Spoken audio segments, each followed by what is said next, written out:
मैं सोचता हूँ यार एक बारी में कभी 40-50 चलेंगे तब मज़ा आएगा ना। ये क्या है, अभी तो कुछ भी नहीं है, तो लिमिट बढ़ाते जाओ। वो बात है कि संतुष्टि कभी आएगी नहीं, ना आनी चाहिए। कि यार शुक्र मनाओ जो तुम्हारे पास इतना काम आ रहा है कि तुम संडे को भी काम करने की ज़रूरत पड़ रही है।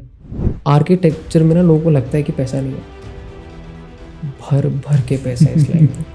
तुम्हें मशीनें रखवानी पड़ जाएंगी, कितना पैसा इस लाइन में। उसमें ये था कि जैसे मान लो गड्ढा खुदा, ठीक है, तो आपका जो बेस आया जिस पे आप अपनी फुटिंग फाउंडेशन बनानी स्टार्ट करोगे, वो रोड लेवल से कम 10-12 फीट आप नीचे से स्टार्ट करोगे। बगल वाले प्लॉट की तो फाउंडेशन ही 4-5 फीट पे डली हुई, क्योंकि उसमें बेसमेंट ही नहीं है।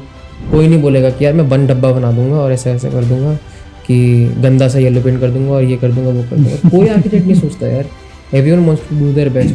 इट इज जस्ट अबाउट कि वो कितने कन्विंसिंगली कर पा रहे हैं। आपके पास आ रहा है ना, आपके पास जो क्लाइंट आएगा ना वो फ़ोन करेगा जी हमको एक रेजिडेंस बनवाना है, आपके पास कुछ लेआउट्स वगैरह होंगे, आप उसका एक बना करके दिखाओ कुछ अच्छा सा, ठीक है, तो मना कर दो। वो तुम्हारा क्लाइंट ही नहीं है। नमस्कार दोस्तों, स्वागत है आपका हमारे नए एपिसोड में। आज के जो हमारे गेस्ट हैं वो एक आर्किटेक्ट हैं। इन्होंने अपने फर्म की शुरुआत 2017 में करी थी, जिसका नाम है Bharadwaj design and associates, based in Noida. इनके फर्म ने अभी तक 88 प्लस प्रोजेक्ट्स में काम किया है। आज के पॉडकास्ट में हमने आर्किटेक्चर को बहुत ही बेसिक तरीके से समझने की कोशिश की है। हमने ये भी डिस्कस किया how to start your architecture firm and how to get good clients. आज के पॉडकास्ट में हमने ये भी डिस्कस किया एक प्रोजेक्ट में क्या क्या इश्यूज आते हैं from process of designing to execution. और हमने कुछ लर्निंग सीखी कि एक यंग आर्किटेक्ट को अपने दिमाग में रखनी चाहिए इंडस्ट्री में घुसने से पहले या तो अपनी फर्म स्टार्ट करने से पहले। Ladies and gentleman, I present you all architect Udit Bhardwaj.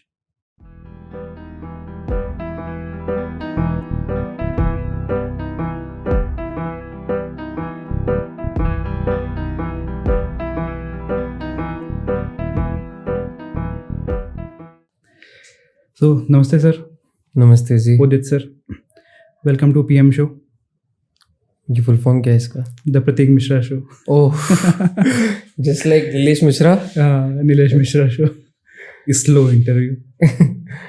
ये स्लो पॉडकास्ट रहेगा। परफेक्ट, ठीक है सर। सो स्टार्ट करते हैं कि बहुत सबसे बेसिक क्वेश्चन एंड क्वेश्चन जो बहुत इरिटेट करता है आर्किटेक्ट्स को, व्हाई आर्किटेक्चर? मेरा ऑल टुगेदर ना, आई थिंक सबसे ज़्यादा डिफरेंट रीज़न शायद मैं अपने वाला रीज़न मानूंगा, ठीक है। तो 10th में when I was in 10th मेरे को कोई ऐसा शौक नहीं था, मुझे दूर दूर तक पता भी नहीं था आर्किटेक्चर क्या होता है। तो मेरे को था कि भाई डॉक्टर बनेंगे, ठीक है। अब 11th-12th करके पहुँचे, पूरी जेई की पूरी कोचिंग वगैरह करी 2 साल, बढ़िया एकदम।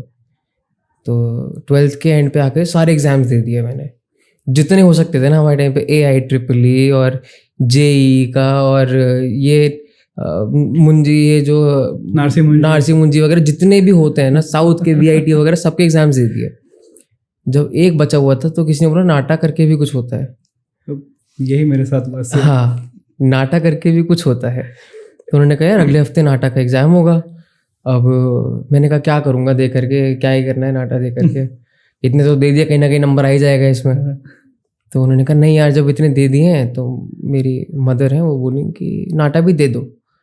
मैंने कहा ठीक है, तो अगले हफ्ते है, उसकी एक किताब ले आओ आप। तो उसकी एक किताब आती है नाटा करके, उस पर लिखा होता है। तो मैंने वो पढ़ी, मुझे लगा ठीक है, अब ये पता नहीं क्या ही है। जो भी उस टाइम तो इतना मतलब एजुकेशन सिस्टम हमारा ऐसा है ना कि आप ये पढ़ क्यों रहे हो वो नहीं बताएगा, एक्सपोजर ही नहीं, ठीक है। वो जॉब पे निकालने वाला काम करेगा, सीधा सीधा ये भी रट लो वो भी रट लो। तो मैंने भी रट लिया, रट करके पेपर दे करके आ गए। उसमें आया कुछ ड्रॉ करने के लिए कुछ आया, तो मैंने वो कर दिया। अब रिजल्ट आया, मेरा आया 79 आउट ऑफ 200। अब पासिंग होता है 80। तो मेरे घर पे हो गया ये क्या है एग्ज़ाम, एक नंबर के लिए बच्चे का साल खराब हो जाएगा, ये हो जाएगा वो हो जाएगा। तो उसमें किसी ने बताया, मैंने शायद चित्कारा फ़ोन करवाया था, तो मेरे सर 79 में कुछ हो सकता है। उन्होंने कहा किसी का 78-79 होता है ना, तो नीचे ग्रेस नंबर लग जाता है +1 +2 का, तो 80 बना देते हैं उसको। जब चेक करा तो मेरे 80 थे उसमें, तो मेरा ऐसे नाटक क्लियर हुआ। फिर हुआ कि यार करना क्या है। तो ये तो था कि कंस्ट्रक्शन से रिलेटेड किसी चीज़ में मैं जाऊँगा, कि देखते आ रहे हैं कि साइट्स पे जो होते आ रहे हैं। प्लस मैं थोड़ा सा बता दूं कि जैसे मेरे जो फादर साहब हैं वो he is an income tax advocate, plus he is been doing construction for himself. मतलब जो उनके क्लाइंट्स हैं या फिर जो उनसे रिलेटेड चीज़ें हैं वहाँ वो कंस्ट्रक्शन करते थे अपनी। तो हम देखता आ रहा हूँ मैं कि भाई ये साइट अच्छा ऐसे होता है, ये सब चीज़ें ऐसी होती हैं। तो मैंने अपने फादर साहब से बहुत स्ट्रेट क्वेश्चन पूछा, यार कोई ऐसा आदमी बताओ साइट पर जो अगर गलत भी हो तो आप उसको गलत नहीं बोल सकते। आई मीन अब ये बड़ा ही अजीब डिबेटेबल टॉपिक हो सकता है कि नहीं आर्किटेक्ट को ठेकेदार बोल देगा, ये कर देगा, वो कर देगा, और उसके मुंह पे उसको कोई गलत नहीं बोल सकता। कोई नहीं बोलेगा। तो मेरा बहुत ही अनएथिकल सा या फिर बोल सकते हैं बहुत ही अब्सर्ड सा रीज़न था कि I wanted to do architecture because मेरे को कोई क्वेश्चन नहीं कर पाएगा on the side. So that was my basic thing कि हाँ मैंने आर्किटेक्चर करनी क्यों है।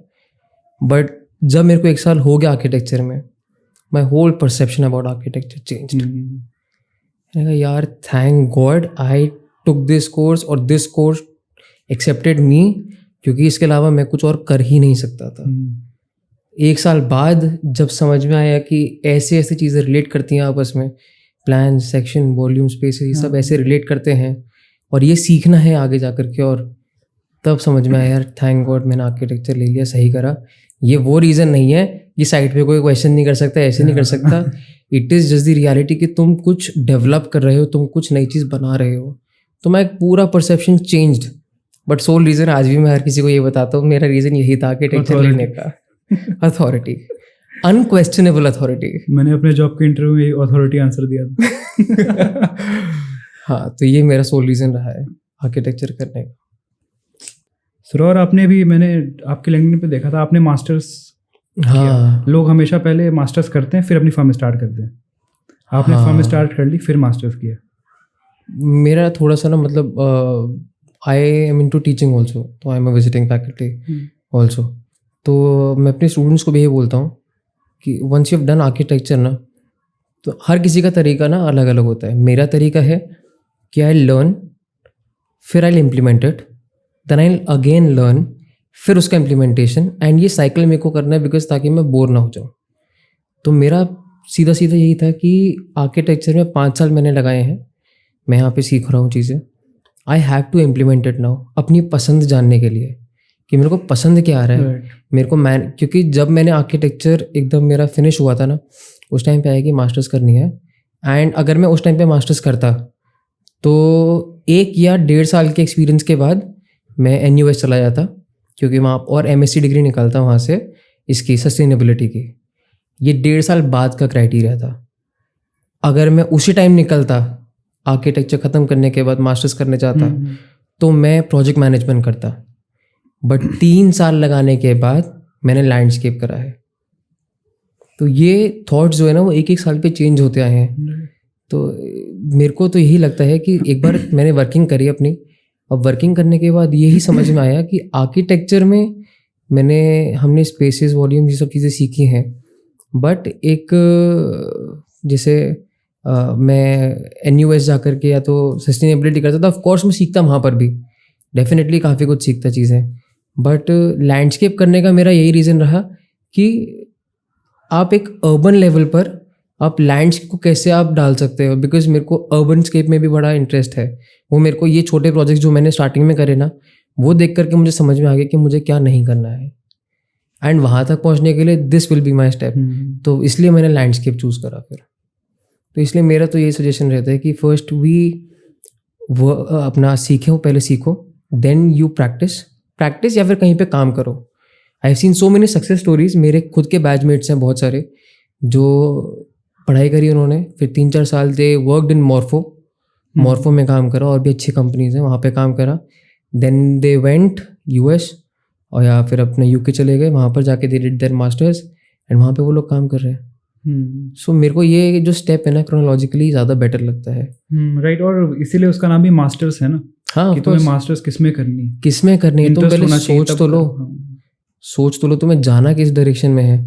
अब या तो ये है कि भाई तुम बहुत बच्चे होते हैं जिनको ना पता नहीं होती है वाली चीज़, वो क्या करते हैं आर्किटेक्चर कर लेंगे, फिर उनको प्रेशर होता है कि भाई पढ़ना है तो एक बारी में पढ़ लो वरना काम कर लो। तो वो बेचारे मास्टर्स ही करके बैठ जाते हैं आर्किटेक्चर में ही। और मेरे को तो समझ आर्किटेक्चर नहीं मास्टर्स आता। करने के बाद कोई गारंटी भी नहीं कि हाइक मिलेगा सैलरी में।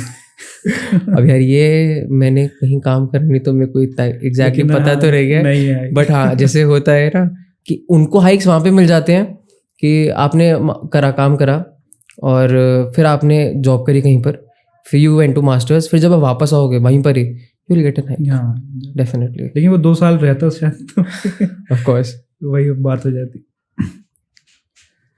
फिर सो आपके हिसाब से आपने कॉलेज से निकलते ही फर्म स्टार्ट कर ली अपनी। और ये सबसे ज़्यादा क्वेश्चन ये रहता है ना कि काम आएगा एक्सपीरियंस लेके स्टार्ट करें कि 2 साल का एक्सपीरियंस हो, काम सीख ले करें, क्योंकि कहीं ना कहीं एजुकेशन सिस्टम में हमारे दिक्कत है कि सब कुछ नहीं आता है कॉलेज के बाद। बिल्कुल ठीक थीसिस बात कर है। लेंगे तब भी पूरी साइट एग्जीक्यूशन नहीं कर सकते। यार इसमें ना मतलब मेरा ना एक थोड़ा मेरा नेचर का प्रॉब्लम क्या है कि मैं किसी चीज़ को ना ऐसे नहीं बोलता कि भाई ये गलत तरीका है, मेरा तरीका एकदम परफेक्ट है। मेरा ये है कि ये जो मैंने जिस तरीके से करा है काम, ये बहुत लोग कर सकते हैं इस तरीके से, बहुत लोगों का अलग तरीका होगा काम करने का। अब ऐसे भी लोग हैं जिन्होंने आर्किटेक्चर करा अपना, आर्किटेक्चर करने के बाद they worked in a firm for about long 6-7 years, they worked in that firm and then वो लोग अपनी प्रैक्टिस करने उतरे। तो वो प्रैक्टिस जब करने उतर रहे हैं मार्केट में तो उनके पास उसी लेवल के प्रोजेक्ट्स हैं, उसी लेवल के या फिर उससे थोड़े से नीचे लेवल के प्रोजेक्ट्स होंगे डेफिनेटली, और उनको वो पूरा जो एक ऑफिस का मैनेजमेंट प्रोसेस है ना वो पता है, वो पूरा पता होता है।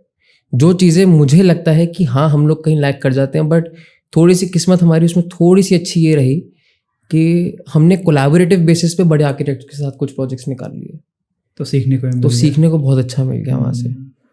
प्लस एक तुम्हें दम तब पड़ता है प्रैक्टिस अपनी खोलने का अगर तुम्हारी इंटर्नशिप बहुत बढ़िया रही है। एंड बाय गॉड्स ग्रेस भाई मेरी इंटर्नशिप मुझे लगता है इससे अच्छी इंटर्नशिप हो ही नहीं सकती थी। मैंने काम करा था अतुल सर के अंडर, स्पैटियम आर्किटेक्ट्स, उनके अंडर काम करा था और 28-30 साल पुरानी फर्म है और लिमिटेड सेलेक्टेड प्रोजेक्ट्स करते हैं ये लोग। क्या डिज़ाइन सेंस था इन लोगों का, एंड लिमिटेड प्रोजेक्ट्स करते थे तो लिमिटेड टीम थी हमारी, तो सब कुछ करने का मौका मिलता था।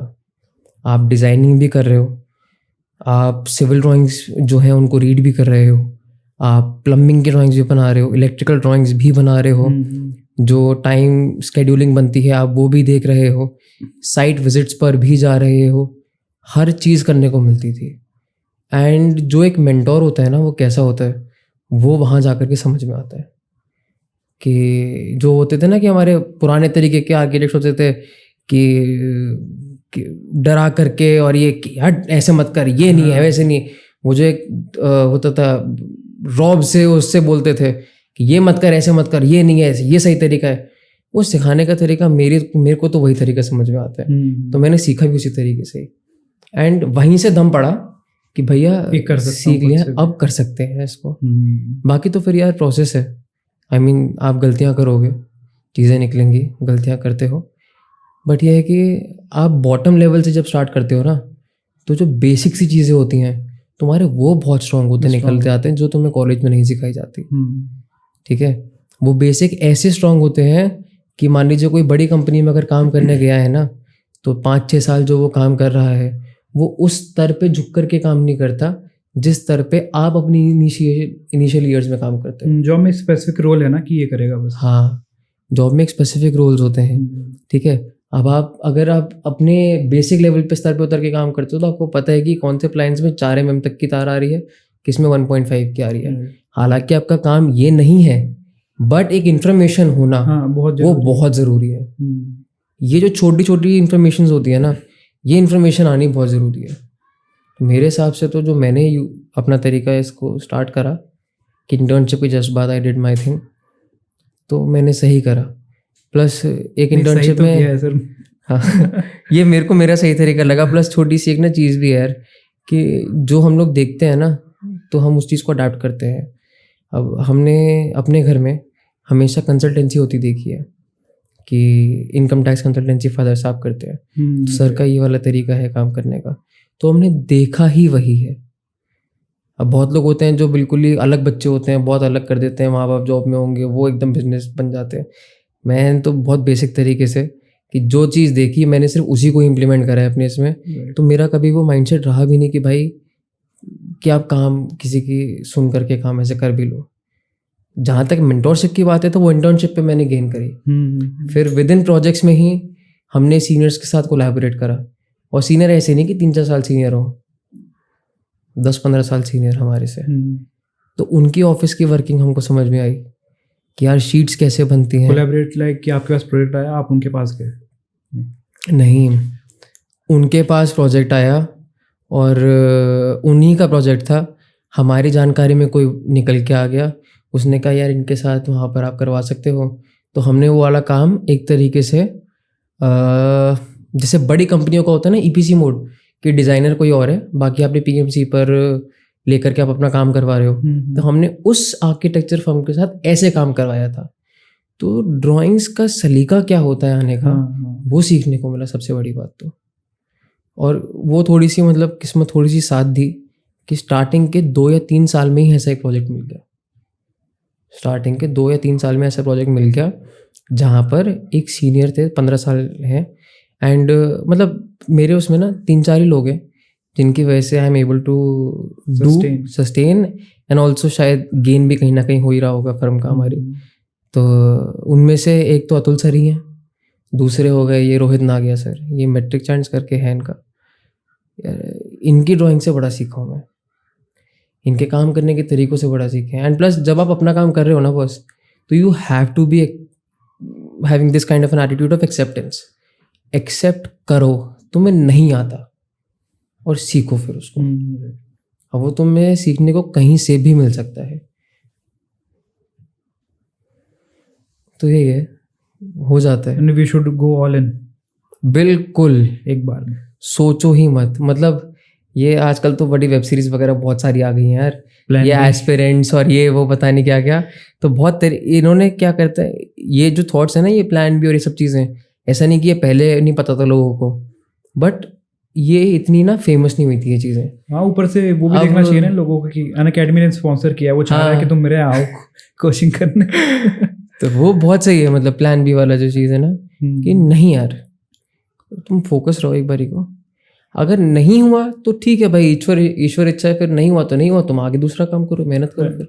बट ये सोच के नहीं कि यार नहीं हुआ तो क्या करेंगे, सोचो ही मत उसके लिए। और स्टार्टिंग में प्रोजेक्ट कैसे ढूंढें कि कैसे पिच करें, पिच करना चाहिए कि हर जगह जाके आके बात करो कि प्रोजेक्ट दे दो, क्या थोड़ी रखो यार, इसमें थोड़ी अपनी रखनी पड़ेगी। ये पहला प्रोजेक्ट वगैरह जो होता है ना, ये तुम्हें एक तरीके से ना बूटस्ट्रैप के तरीके से, बूटस्ट्रैप पता है ना क्या सीन होता है? हाँ, तो बूटस्ट्रैप का मतलब एक सेगमेंट बोल सकते हैं उसको। शार्क टैंक की वजह से पता चल गया मुझे तो उसके मतलब मैंने ना 2019 में एक कोर्स करा था IIT दिल्ली से। अच्छा। तो उसमें दैट वाज अबाउट एंटरप्रेन्योरशिप। तो उसमें हम लोगों को बताया था जब भाई आप स्टार्टिंग करते हो ना, तो या तो आप फंड आपको कोई करता है या फिर आप अपना खुद से करते हो। तो पहला तुम्हें जो प्रोजेक्ट मिलेगा ना, वो तुम्हारा खुद से ही कोई ना कोई होगा, या तो तुम्हारा कोई चाचा मामा ताया होगा कोई ना कोई, वही तुमको लाके देगा, वही देगा कि खराब कर दे आ जाए। तो पहला प्रोजेक्ट, पहले 2-3-4 प्रोजेक्ट्स में तो तुम फकअप्स करोगे ही करोगे, दैट इज़ फॉर श्योर, करोगे ही करोगे। नहीं करा तो भाई तुम बहुत ही ब्रिलियंट हो, ठीक है, और कर दिया तो यू आर नॉर्मल, ठीक है, वो होते ही होते हैं। बट ये है कि सीखते चलो तो नहीं होंगे। अब यार फकअप्स तो हर जगह हर कोई कर देता है, 15 साल पुरानी फर्म्स कर देती हैं, तो फिर तुम क्या चीज़ हो? सही बात है। तो गलतियां तो होंगी। बंद होने को आगे पूरी बताओ, पेटीएम पे शायद पता लग रहा था कि पेटीएम भी बंद होने वाला है, तो गलतियां तो होती हैं। अब ये है कि भाई अगर पेटीएम बंद हो जाए तो इट्स अ फ्लॉप, अगर वो ऐसे थम करके दोबारा खड़ा हो जाए तो भाई उसने सीख लिया। तो इसी तरीके से गलतियां तो होंगी, रूल्स नहीं है, कोई फिक्स रूल्स नहीं है। जो भी ये सब मैं बता रहा हूँ, जो भी ये लोग सुनेंगे ना, ये अगर मान लो इसको फॉलो करते करते जुम्मा 10 लोग भी अगर कर लें इसको, या 15-20 लोग भी इसको फॉलो कर लें, तो ज़रूरी नहीं कि सबके रास्ते इसी से हिट हो जाएंगे। वो भी होगा कि 10 या 15 में से कोई 3 या 4 का रास्ता हिट होगा उससे। सभी के रास्ते, सभी का ही काम करने का स्टाइल अलग है। It is all about your decisions. बहुत जगहों पर मैं भी गया हूँ कि बात करने के लिए कि सर ऐसे ऐसे कर लेते हैं, ऐसे ऐसे कर लेते हैं। बहुत जगहों पर मैंने मना भी कर दिया, जी हम नहीं आ रहे काम कराने, तो ऑफिस आइए। हाँ।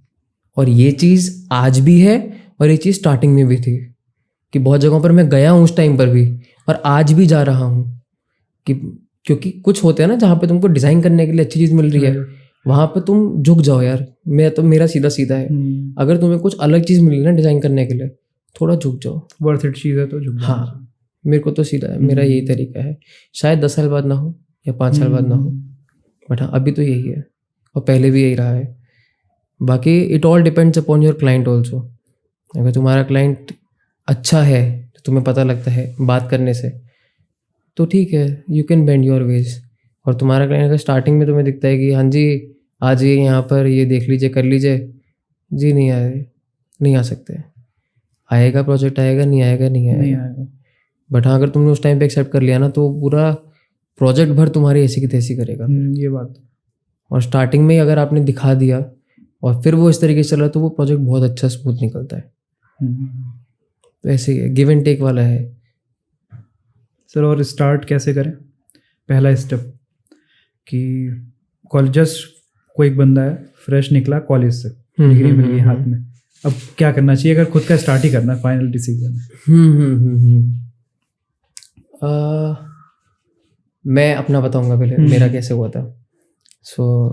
मैं कॉलेज से निकला और कोर्स ख़त्म हुआ। स्टार्टिंग में लगा यार 1 महीने का रेस्ट लेंगे, अब 1 महीने का रेस्ट लेंगे। बहुत काम कर लिया क्योंकि हमने अपने कॉलेज टाइम पे नासा भी करा है, फ्रीलांस प्रोजेक्ट्स भी करे हैं और कॉलेज का काम भी करा है।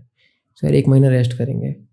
2 दिन बाद एंग्जाइटी हो गई, अब तो करियर बर्बाद, कुछ करने को नहीं है, दूसरे दिन ही कुछ काम वाम नहीं है हाथ में, यार क्या कर रहे हैं। आर्किटेक्चर में ना दिन रात होने के बाद तो फिर लगता है 2 दिन बाद यार ये क्या हो रहा है। हाँ, खाली बैठा नहीं जाता। 2 दिन बाद तो मैं तो अपने फादर पे हो गया, जी कहीं ना कहीं से काम दिलवाओ, बहुत लोग ये कर रहे हैं, ये कर रहे हैं, वो कर रहे हैं, काम दिलवाइए कहीं से। तो लेकिन मैं कहाँ से दिलवा दूँ, मैं तो खुद मुझे मिलता है आर्किटेक्टों से, मैं कहाँ से दिलवा दूँ तेरे को भाई, और कैसे करवाएं। तो फिर एक है हमारे अंकल हैं, उनकी ना एक स्वीट की शॉप का काम होना था, 600 स्क्वायर फीट की थी वो। तो उन्होंने बोला ये करेगा?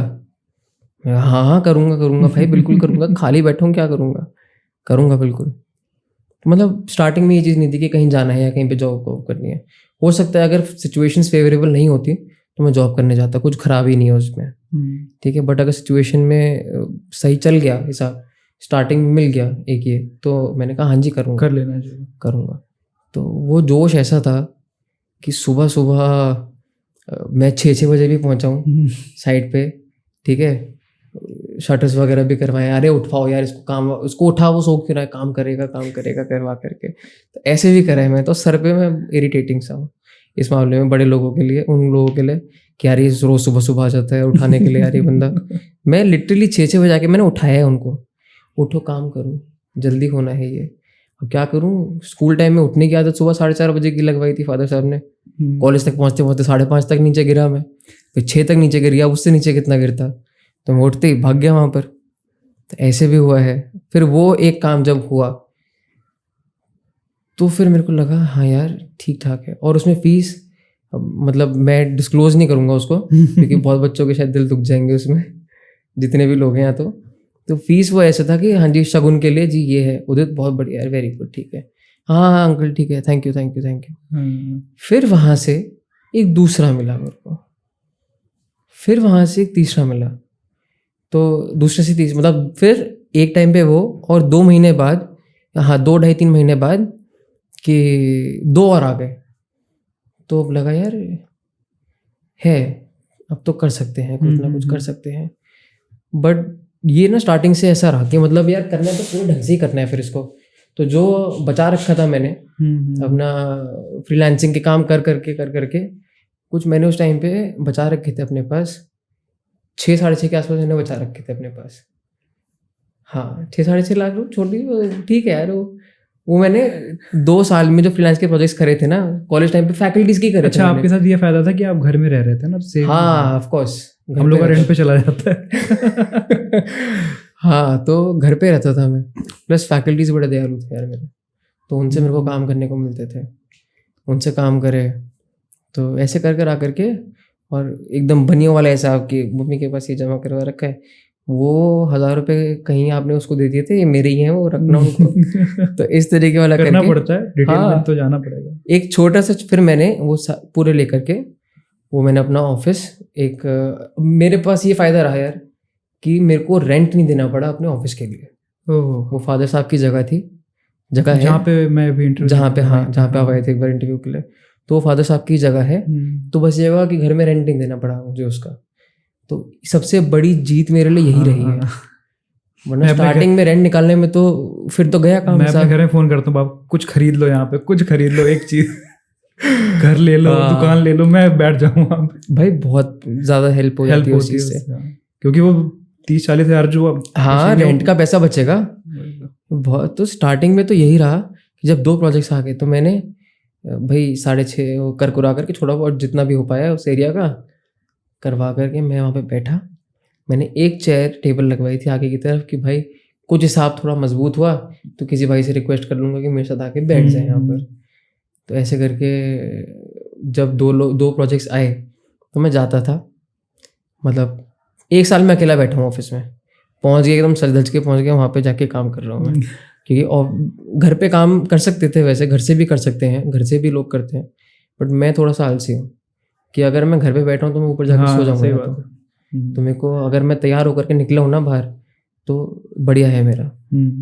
तो ऐसे करके जब थोड़ा लगा कि दम पड़ रहा है तब जा कर के 2 प्रोजेक्ट्स जब आए तो उन 2 प्रोजेक्ट से जो मैंने अर्न करा वो मतलब स्टार्टिंग के 2 साल मैंने ऐसा चलाया है कि ये आ रहा है, ठीक है, एक बंदा मैंने रख लिया, भाई आप आ जाओ, वो है साथ में। तो बहुत बार तो ऐसा हुआ है कि जो अमाउंट आया, इलेक्ट्रिसिटी बिल्स, ठीक है, रनिंग फ्यूल एक्सपेंसेस और ये अमाउंट, मैं कोशिश करता था यार ये निकल जाए, नहीं देखना, नहीं बचाना, नहीं बचाना। और ये नेचर आज भी है कि मान लो अगर कुछ आया है और अगर लग रहा है कि हाँ यहाँ पे फ्रूटफुल है, लगा दो भाई। ये नहीं कि यार ये बचा लो, वो बचा लो, ये बचा लो, वो बचा लो, छोटी छोटी लॉलीपॉप से नहीं कि ये छोटी छोटी चीज़ें, लॉन्ग टर्म विजन लेके चल रहा है। हाँ, आप करना पड़ेगा वो चीज़। मतलब मैंने ऐसे करा है, मेरा तरीका ये रहा है कि करो, अगर नहीं हुआ तो भाई ठीक है, नहीं लिखा था तुम्हारी किस्मत में, लेकिन तुम तो पीछे मत हटो ना उससे। कि बजट नहीं बनाया कि इसमें ऐसे होना है तो ऐसे कर लो और छोटा छोटा अमाउंट लगा करके ऐसे करते रहेंगे। वो इंस्टाग्राम वाली पब्लिसिटी नहीं है कि 1200 रुपये लगाओ, 1000 रुपये लगाओ। एक बारी में लगाना, एक बारी में लगा, लोगों को नुक्की करो, खत्म करो यार। वरना माइंड में ना वो चीज़ बैठी रहेगी तो आप डिज़ाइन कब करोगे? आपका इसी चीज़ में ध्यान लगता रहा तो सही बात है, पैसा लगा करके ख़त्म करो। फिर ये मत सोचो यार ये बचा हुआ इसका क्या, ख़त्म, ठीक है, डिज़ाइन पे काम करना है, डिज़ाइन पे फोकस रखना। ऐसे करके जब 2 प्रोजेक्ट्स हो गए, फिर ना ये है कि अगर स्टार्टिंग में जैसे करे तो 3 प्रोजेक्ट्स करे तो उसमें से एक में गलती हो गई, कुछ दूसरे से कुछ और सीखा, उसमें गलती हो गई। तो ऐसे ये स्टेटस रहा कि 7-8 प्रोजेक्ट्स हो गए तो 2-3 गलत हो गए। गलतियाँ होती हैं उसमें, गलतियाँ हो गई। तो गलतियाँ कैसे, क्या ड्राइंग में मिस्टेक होगी कि साइड पे हो करवा दिया कुछ गलत? ड्राइंग का स्तर तो भूल जाओ, 2 साल पहले क्या था, क्योंकि काम तो करा नहीं था। तो 2 साल तक जो ड्राइंग का लेवल था वो तो मुझे ही पता है क्योंकि मैं खुद ही बनाता था। तो वो जो होता है ना, एक लेजिबिलिटी जो होती है, क्योंकि हमने उस तरीके से ड्राइंग्स बनाई ही नहीं कॉलेज में। ऐसा नहीं कि शायद हो सकता है कॉलेज वालों ने सिखाया भी हो बट ध्यान नहीं था, तो वो गलती मेरे एंड पे रही या तो ठीक है, या फिर उन्होंने नहीं दिखाया तो मुझे याद भी नहीं है। बट 2 साल तक तो कुछ भी नहीं था ऐसे। तो बहुत गलतियाँ हुई हैं, बहुत चीज़ें सीखी हैं कि क्या होता है, कैसे किस तरीके से काम होता है, प्रोसेस क्या होता है।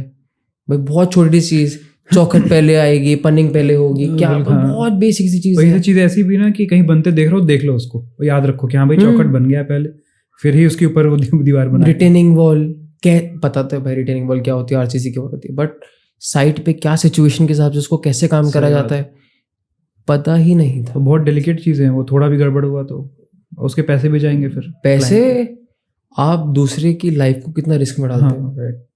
बहुत अजीब सी चीज़ें रही हैं उसमें। तो डर भी था, बट वही बता रहा हूँ ना कि एक हर किसी का एक बैकग्राउंड होता है ना, वो उसका एक्सप्लॉइट करो। तो मेरे फादर साहब का एक ये है काम कि उनका कंस्ट्रक्शन का भी है, तो मैंने तो अच्छा खासा उनको एक्सप्लॉइट करा है। यहाँ फंस गया तो भाई अब इससे निकला कैसे जाएगा, सिखाओ समझाओ। क्योंकि जिस तरीके से आपके फैमिली वाले आपको समझा सकते हैं, सिखा सकते हैं ना, और कोई सिखाना ही नहीं चाहेगा। तो ऐसे करके 3-4 प्रोजेक्ट्स निकले, लगा, फिर सर्कल बनता गया। फिर समझ में आ गया यार इतना जाएगा ना, अगर यहाँ से इतना पुश मिला तो ये बड़ा सर्कल बनेगा, तो बड़े लंबे लंबे पुश मारो ताकि बड़ा बड़ा सर्कल बनता जाए। तो बस चल गया फिर उस हिसाब से, ऐसे ही रहा चलने का हिसाब। और स्टार्टिंग में 2-3 प्रोजेक्ट्स आए थे, तब तक तो मैंने फर्म का नाम भी नहीं सोचा था। और नाम मैंने उसमें कोई मेहनत करी फर्म नाम सोचने में। सिंपल भारद्वाज डिजाइन एसोसिएट वही रखना था कि मान लो यार कि अगर जैसे आजकल ना बड़े क्रिएटिव नाम रखते हैं लोग, बहुत लोग हैं, बहुत अच्छी फर्म्स हैं उन लोगों की। अब एनाग्राम हो गया, हेक्साग्राम हो गया, मॉर्फोजेनेसिस, ये सब तो बहुत पुराने दिग्गज हैं। केरल के आर्किटेक्ट ना, कौन, द वॉल मेकर्स, हाँ विनो डैनियल्स। मैं वही तो बता रहा हूँ, बहुत अलग अलग अच्छे अच्छे नाम रखते हैं लोग। अब मेरे को ऐसा नाम चाहिए था कि स्टार्टिंग में भाई अगर कोई सुने ना तो लगे यार किसी बुड्ढे कुसट की फर्म है, 15-20 साल पहले खोल ली होगी उसने, वही तो वही यार चलो पुरानी फर्म होगी। तो इसलिए मैंने वही बुड्ढो वाला नाम कि भारद्वाज डिजाइन एसोसिएट रख के छुट्टी करी कि हाँ भाई कोई सुनेगा ना पहली बार तो सोचेगा अरे पुरानी फर्म होगी, उसको क्या पता अभी अभी खुली है। तो मैं तो ये सोच करके ज़्यादा मेहनत नहीं करके ये फर्म भी मैंने तब नाम रखा जब हाथ में 3 प्रोजेक्ट्स आ गए थे। फिर ये सब चीज़ें जीएसटी वगैरह सब चीज़ चालू हुई थी। हाँ, तो ये तो मैंने बहुत बाद में जाके लिया है कि ये जीएसटी रजिस्ट्रेशन ट्रेडमार्क बहुत बाद में जाके लिया है मैंने भाई। अगर तो उसके पहले पेपर वर्क में फिर क्या, तो एक तो आपका क्या करा, पहले बात तो मैंने जो फर्म करी ना अपनी, वो सीधा सीधा प्रोप्राइटरशिप कर ली। सबसे सिंपल, सबसे सिंपल, कुछ ज़्यादा दिक्कत ही नहीं है। प्रोप्राइटरशिप करी तो मेरा सिंगल और प्रोप्राइटरशिप दोनों एक ही बराबर रहा। ठीक है, मैंने कंपनी के नाम पे अकाउंट खुलवा दिया उसका एक। अब अकाउंट खुलने के लिए हुआ कि आपका कहीं पे रजिस्टर्ड है फर्म, तभी अकाउंट खुलता है उसका। अब मैं इसको कहाँ रजिस्टर करवाऊँ, जीएसटी में करवाऊंगा नहीं, क्योंकि भाई 20 लाख से ऊपर का उसका स्लैब होता है, उसका स्लैब है उसका। अगर इतने से ऊपर है तब आपको उसकी ज़रूरत पड़ेगी। तो फिर मैंने ना इसको करवाया। अब ये चीज़ मुझे पता लगी ऑफ कोर्स फादर साहब के थ्रू, क्योंकि उनका इनकम टैक्स का बैकग्राउंड रहा है। तो बैकग्राउंड क्या, उन्होंने इनकम टैक्स में कंसल्टेंसी है, तो मुझे पता लगा एक शॉप्स एक्ट करके होता है, शॉप्स एक्ट रजिस्ट्रेशन होता है। तो मैंने ले दे करके उसमें फर्म रजिस्टर करवा दी। मेरे पास एक रजिस्ट्रेशन नंबर आ गया, वो मैंने बैंक वालों को दे दिया। अब उसके नाम पे मेरी चेकबुक और मेरा अकाउंट खुल गया। पैन वगैरह देते हैं ना कुछ, हाँ, तो पैन वैन सब उसी से बन गया। वो शॉप एक्ट रजिस्ट्रेशन में आ गया वो, और जीएसटी लेने की जरूरत पड़ी नहीं मेरे को फिर उसके अंदर। वरना जीएसटी भी अगर मैं ले लूँ मान लो एक बारी को, तो मैं महीने का खाम का 2-2.5 हज़ार रुपये क्यों दूँ अपने उसको। सही बात है। चलो यहाँ पर तो चलो ये है कि चलो उनकी सर की कंपनी में हो जाता है मेरा काम, लेकिन अगर कोई नॉर्मल है तो अगर आपकी 0 रिटर्न भी जा रही है ना, उसके लिए भी महीने का कुछ आप उसको 2.5-3-4 हज़ार रुपये तो देने ही पड़ते हैं। तुम एक जगह पे सोच रहे हो कि रेंट बच रहा है, पैसे बच रहे हैं, एक जगह पर तुम 4 हज़ार की खुद एक गड्ढा क्रिएट कर रहे हो। तो मैंने तो वो करा नहीं, तो शॉप्स एक्ट में करवा करके मुफ्त में एकदम तरीके से मेरा अकाउंट खुल गया, काम खत्म मेरा। वहाँ से रजिस्ट्रेशन उसको एक बैक हैंड मिल गया, हाँ जी आपकी फर्म रजिस्टर हो चुकी है शॉप एक्ट में करवा करके। और लोगो भी ट्रेडमार्क कराना पड़ता है कुछ? नहीं, मैंने तो नहीं करवाया। प्लस ट्रेडमार्क वाली चीज़ आर्किटेक्ट्स में नहीं चलती जहाँ तक मुझे ध्यान है। हाँ, बाकी मैंने करवाया नहीं इसके अंदर। अब इतना खूसट सा नाम कौन ही लेगा, भारद्वाज डिजाइन एसोसिएट। सही है यार, मतलब हाँ, बट हाँ वेबसाइट जैसे हमारी ना BDA-architect.com, तो एक की मैंने देखी थी वो, लेकिन बाहर की थी, ऑस्ट्रेलिया की थी शायद, BDA आर्किटेक्ट। उसको भी पता नहीं क्या ही सोचा उसने, ऐसा खूसट सा नाम क्यों लिया। मैं भी अपनी फर्म का जब रख रहा था वॉल मेकर, मुझे लग रहा था वॉल मेकर का वो मिल जाए कहीं से कि क्या पता डोमेन ना ले रखा हो तो मैं ले लूंगा। हाँ, तो बस डोमेन का चक्कर है उसका। तो मैं बता रहा हूँ, तो वो मिल गया मेरे को, वो कहीं उतना पंगा पड़ा नहीं उस चीज़ का। तो ऐसे फर्म रजिस्टर करी, एक स्पेस में बैठे, धीरे धीरे धीरे धीरे दम पड़ता गया, प्रोजेक्ट्स होते गए, करते गए। कितने के लिए प्रोजेक्ट आपने? अभी हमारा प्रोजेक्ट काउंटिंग चल रहा होगा शायद 88 या काफ़ी नंबर, कुछ भी नहीं है लोगों के। मतलब मैं ऐसे नहीं देखता, आपकी एज के हिसाब से बहुत ज़्यादा है भाई, बता रहा हूँ ना, डोंट रिस्ट्रिक्ट योरसेल्फ। हाँ, ये बात तो वो रिस्ट्रिक्शन नहीं करना कि यार अगर मैंने ये सोच लिया ना इसमें कि मेरी एज के हिसाब से या 6 साल फर्म है, 7 साल फर्म है, 6-7 साल फर्म के हिसाब से इतने हो गए हैं, तो आगे ग्रोथ फैक्टर रहेगा नहीं। फिर मैं उसी हिसाब से उसको जज करने लगूंगा और सोचूंगा कि हर साल 10% का इंक्रीमेंट होता रहे। नहीं, क्योंकि बिग ने 40-45 भी सब कुछ अचीव कर लिया था, बिग आर्किटेक्ट्स। हाँ, तो देखो वही चीज़ है भाई, never never restrict your self उसके अंदर। ये संतुष्ट होकर के तो मैं बैठता ही नहीं कि भाई इन्होंने इतना कर लिया इतना कर लिया। मेरा सीधा है, मैं आगे 2-3 साल वालों को नहीं दिखता। अपना बेस्ट देते जाओ भाई साहब, अगर देखूंगा ना तो सीधा आज से जो जिनकी फर्म्स हो गई है 20 साल 25 साल हो गई हैं, वो लोग एक बारी में 70 प्रोजेक्ट्स करते हैं। मेरे 6 साल में 70-80 हुए हैं, तो मैं तो बहुत पीछे हूँ। ठीक है, वो लोग अगर 80 कर रहे हैं आज की डेट में, तो मैं ये नहीं देखता कि अच्छा वो 80 कर रहे हैं हम 25-20 कर रहे हैं तो यार चलो हम साथ में जा रहे हैं उनके। मत देखो उस तरीके से कभी भी। 25 कर रहे हो तुम बहुत पीछे हो भाई, तुम बहुत ही पीछे हो। सही बात है। वही देखो, तो वो मैनिफेस्टेशन भी एक ऐसा रोल प्ले करता है, वो चलता जाता है, उसी हिसाब से तुम्हारे पास होता जाएगा, आता जाएगा। और हमेशा ना रखो यार, आज से 3 साल पहले मैं सोचता था कि यार एक बारी में कम से कम 10 प्रोजेक्ट्स चलने चाहिए, तब है मज़ेदार वाली बात। पिछले साल तक सोचते थे यार एक बारी में कम से कम 15 तो चलने ही चाहिए यार, नहीं यार मज़ा नहीं आ रहा। ऐसे करते करते ना अब लगाओ, अब मैं सोचता हूँ यार एक बारी में कभी 40-50 चलेंगे तब मज़ा आएगा ना, ये क्या है अभी तो कुछ भी नहीं है, तो लिमिट बढ़ाते जाओ। वो बात है कि संतुष्टि कभी आएगी नहीं, ना आनी चाहिए। ठीक है, मैंने एक क्लाइंट का काम करा था यार, तो उनकी हमने ना फैक्ट्री बनाई थी, तो ग्रेटर नोएडा में उनकी टॉय सिटी में बनाई थी उनकी फैक्ट्री।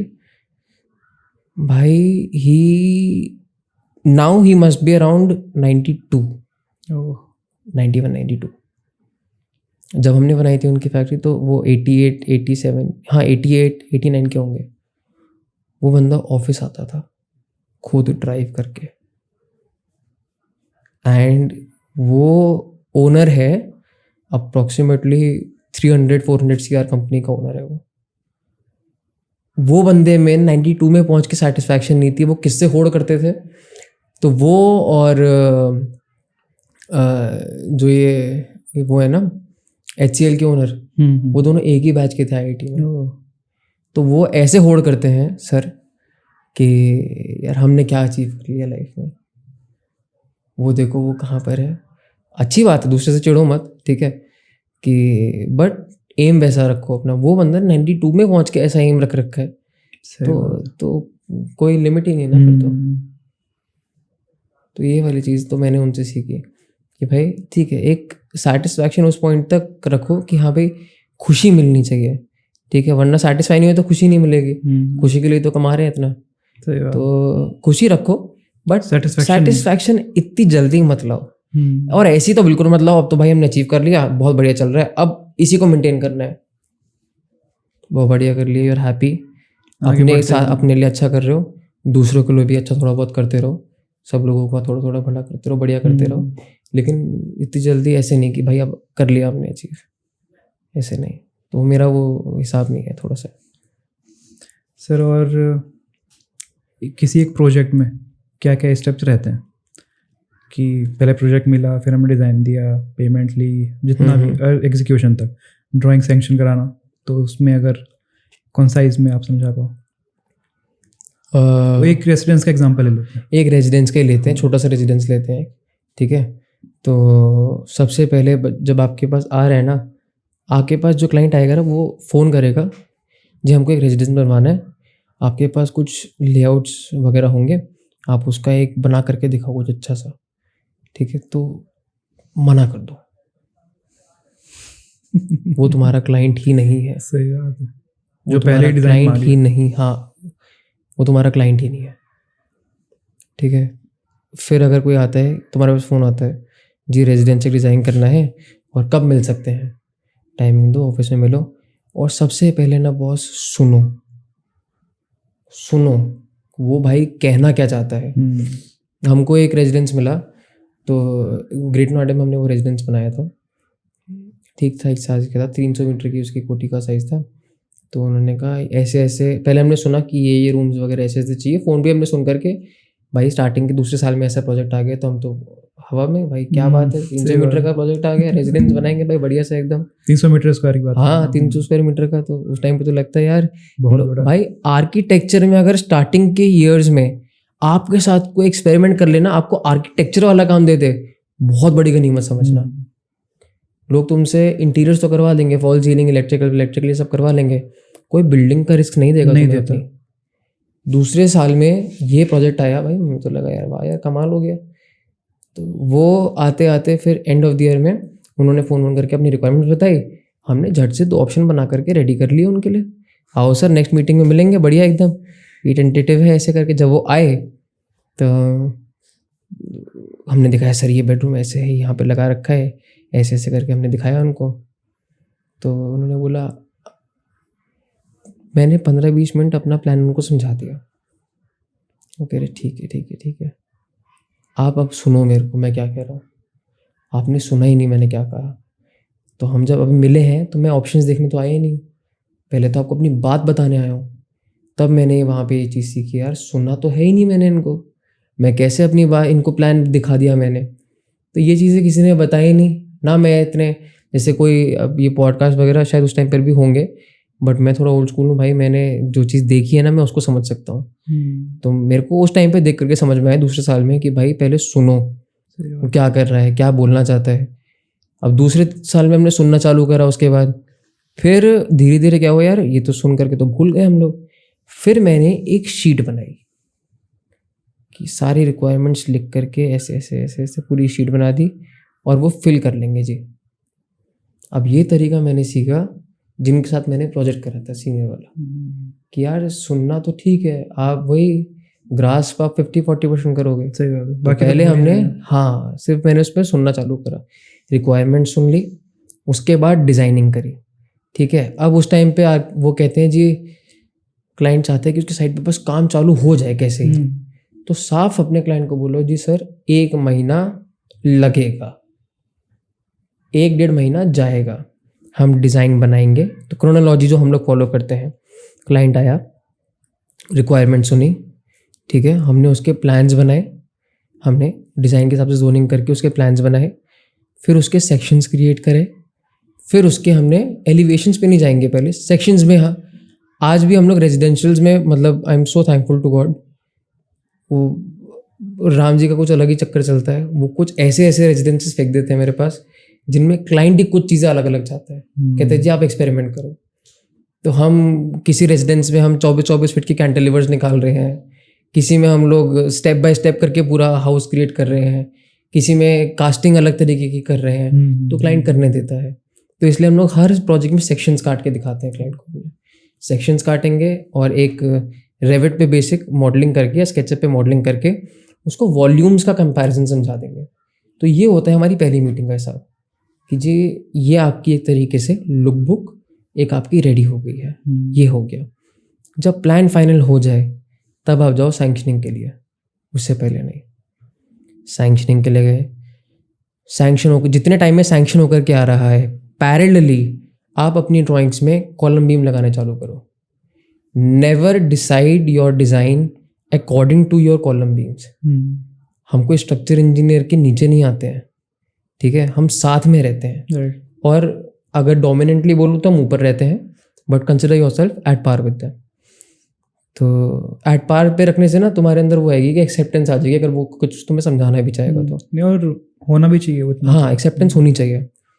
डिज़ाइन करो रज के एकदम खुल करके, उसके बाद अपने कॉलम बीम्स अपने हिसाब से लगाने उसके अंदर चालू करो, ठीक है। फिर अपने सिविल वाले को आप दे दो। जब तक सैंक्शन होता आ रहा है तब तक आप अपने स्ट्रक्चर को पूरा रेडी कर लो। जब दोनों चीज़ें हो जाएंगी उसके बाद साइट पे काम चालू होना चाहिए। तो सबसे पहले तुम अगर ये हो कि भाई आप बेसमेंट है या क्या है, उसके अंदर स्ट्रक्चर वाइज सब स्ट्रक्चर अपना डिफाइन करो। और इंटर्नशिप के टाइम पर ही अगर तुम्हारे पास ये है लग्जरी बोलूँगा कि अगर तुम्हें कोई बिल्डिंग देखने को मिलती है जो एकदम बॉटम से स्टार्ट हो रही है, तो वैसा तुम्हारी इंटर्नशिप सफल है। हाँ सही बात। तुम कितना भी लग्जूरियस काम कर लो, 800, 1000, 1200, 1500 स्क्वायर फीट तक का पत्थर लगा लो, ये सब कर लो, कुछ मतलब नहीं है जब तक तुम्हें बेसिक नहीं पता कि सब स्ट्रक्चर उठ के कैसे आता है। हमने सेक्शन तो बनाया वॉल सेक्शन फर्स्ट सेमेस्टर में, सेकंड सेमेस्टर वॉल सेक्शन पता है, नीचे पता है जी पीसीसी आती है, 3-4 इंच की पीसीसी आ गई, और उसके ऊपर फिर स्टेप फाउंडेशन हमने ऐसे दिखाई है, स्टेप बनाती बनाती बीच से वो दिखा दी, एक डंडी सी दीवार सी दिखा दी। भाई क्या सुंदर सा बना है, लेकिन किसी को वो आइडिया नहीं है वो बनती कैसे है साइड पर। तो consider it as a luxury कि आधे अगर तो तुम वही ऐसे गलत देख कर लेते। देंगे, आधे तो वही हाँ। गलत करेंगे, लाइन कैसे खींचनी है, अब वही जो चूना डलता है वही गलत कर देते हैं आधे। लेआउट कैसे रखा जाता है। बॉटम में अगर तुम्हें लेआउट करना आ गया, और लेआउट बहुत सुंदर काम है। साइट पे जब लेआउट होता है ना स्टार्टिंग का, पूरी साइट पे इतनी सुंदर सुंदर से धागे बन जाते हैं, और वहां से ऊपर सॉल गिरा गिरा करके प्लम, अगर कुछ अंग्रेजी लोग सुन रहे होंगे तो प्लम गिरा गिरा करके आप उससे मार्किंग लेते हो, वहां पे लेआउट से अपने कॉलम के साइजेस निकालते हो। उससे सुंदर तरीके का कोई काम ही नहीं है। तो वो सब चीज़ें होना वो बहुत मैंडेट है, और ये सब चीज़ें एक आर्किटेक्ट को पता होनी चाहिए। ये नहीं कि वो आके करवाएगा तुम्हारे लिए साइट पर, अगर कुछ गलत हो तो वो चेक करना उसे आना चाहिए। सही बात। तो ये चेक वेक करना आना चाहिए ना, ये बहुत ज़रूरी जाता है। तो सैंक्शनिंग हुई, तुम्हारा स्ट्रक्चर आया, अमालगमेशन होकर के साइट पे तुमने काम चालू करवा दिया। और इसके बीच में पेमेंट का क्या रहना चाहिए, कैसे? स्टार्टिंग में भैया देखो, डिज़ाइन के पहले बोल देना चाहिए एडवांस के लिए? एडवांस के लिए अगर तुम्हारे में दम है उस टाइम पर, ये ना बहुत डिबेटेबल वाली चीज़ है ट्रिकी हो जाता कि आप एडवांस के बिना काम मत करो, ये मत करो। शायद ही कोई ऐसा आर्किटेक्ट होगा सक्सेसफुल या अनसक्सेसफुल वाला जिसने अपने स्टार्टिंग के डेज में फ्री में नक्शे नहीं दिए होंगे। और ये मैं खुल के बोल सकता हूँ ये वाली बात पे, फ्री में आपने प्लान्स नहीं बनाए होंगे। फ्री का मतलब ये नहीं कि जो प्लान लो जी जाओ, अब कि अपना कैलिबर दिखाने के लिए आपने एक ऑप्शन नहीं बनाया। अगर एक ऑप्शन बनाया आपने, क्लाइंट को आपके अच्छा लगा, then you ask for that payment. और आपके पास अगर दम है कि आप अफोर्ड कर सकते हो कि भाई जा रहा है जा, तो आप खुल के बोलो जी we will start working on your option, we need an advance. एक टोकन अमाउंट बोल दो कि आप टोकन अमाउंट में इतना अमाउंट आप दे दो, मैं आपसे कोई 10-15-20% नहीं मांग रहा, आप एक टोकन अमाउंट दे दो कि हमें एक मोटिवेशन मिल जाए। जो कार बुकिंग में करते हैं, हाँ जो हाँ 5,000 ले लेता है एक बार में कि काम स्टार्ट कर दें एटलीस्ट। हाँ, तो अगर ये माइंडसेट बहुत डिफरेंट है कि आपकी ये अप्रोच पे आता है कि आप कैसे अप्रोच करना चाह रहे हो अपनी सक्सेस के लिए। तो भाई मेरा तो ये था कि स्टार्टिंग में हाँ, स्टार्टिंग में हमने जब ऑप्शंस बनाए थे तो हमने पैसे नहीं लिए थे। वो तो क्लाइंट इतना अच्छा था कि भाई अच्छा उदित भाई लो आप इतना तो पकड़ो। वो है बता रहा हूँ ना, सारे उससे आते थे, स्टार्टिंग के 2-3 प्रोजेक्ट्स तुम्हें वहीं से मिलेंगे अपने लिंक के थ्रू ही। तो वो अरे यार ये तो शर्मा जी का बेटा है यार, लो जी कोई दिक्कत नहीं, तुम करो स्टार्ट। तो मेरे को तो दे दिया था। अब भाई खुल की बात है कि पैसे से मोटिवेशन आती है। सही बात। पैसा नहीं आ रहा ना, तुम कितने ही बड़े डिजाइनर हो, ठीक है, तुम्हारी मोटिवेशन नहीं आएगा। तो मेरे तो क्लाइंट मेरा अच्छा निकला। पापा ने ये तो मेरे को बता रखा था कि सर फादर साहब ने कि भाई ऐसे ऐसे करके ना कि फ्री में काम कर, कोई दिक्कत नहीं है। और वो क्लाइंट बेचारे इतना अच्छा निकल आया। अरे वो देखो शर्मा जी के लड़के, अरे इनको कैसे करना है, दो करो। मन में तो चाह रहा हूँ मैं यार पैसे तो दे दे भाई। अब मैं खुल के बोल नहीं सकता क्योंकि वो वहाँ से आ रहा है, सर के लिंक से आ रहा है। उसने खुद ही बोल दिया लो जी हम तो बहुत खुश हो गए, हाँ जी लाओ दे दो। तो तरीका वैसे ये है कि डिज़ाइन स्टार्ट करने से पहले you ask for an advance. वो भी डिपेंड करता है कि आप किस तरीके से आप अपने क्लाइंट को अप्रोच कर रहे हो या आपका बैकग्राउंड कैसा है। बहुत लोगों का ऐसा नहीं होता कि वो इतने फ्रीली होकर के बोल सकते हैं कोई नहीं हम तो जी काम कर रहे हैं। उनको अपने घर पे कुछ ना कुछ देना होता है। बहुत लोगों की कंडीशंस होती हैं। अब वो किस्मत है यार, वो किस्मत है। क्लाइंट कैसा आ रहा है वो तो किस्मत पे, क्लाइंट कैसा आ रहा है वो किस्मत है, प्लस तुम्हारा बैकग्राउंड कैसा है वो है तुम्हारी किस्मत, वो चीज़ है। अब तुम उसके लिए अगर तुम्हारा ऐसा है कि तुम्हें घर पे कुछ देना ही देना है, देन तुम्हारी मजबूरी बन जाती है कि आप कुछ लो उनसे। वरना एडवांस लेकर के यू प्रपोज योर डिज़ाइन, फिर उसके बाद अपनी स्टेजेस तय कर लो कि जैसे इतना परसेंट 10-20% आपका एडवांस हो गया जी, 10% उसके बाद आपका सैंक्शन जब आपकी होगी तो आपका तब हो गया। 30% तक आपका जो अमाउंट है वो जब तक साइट पे काम स्टार्ट होता है उससे पहले आपके पास होना चाहिए, आ जाना चाहिए। 30% वो आ गया। उसके बाद जो बाकी का 30% है वो तब आता है जब आपकी बिल्डिंग आधे पे अगर सपोजिटली पहुंच गई है तो तब आपके पास वो 30% आ जाना चाहिए। वो आपका कंस्ट्रक्शन डॉक्यूमेंट का रखते हैं हम लोग।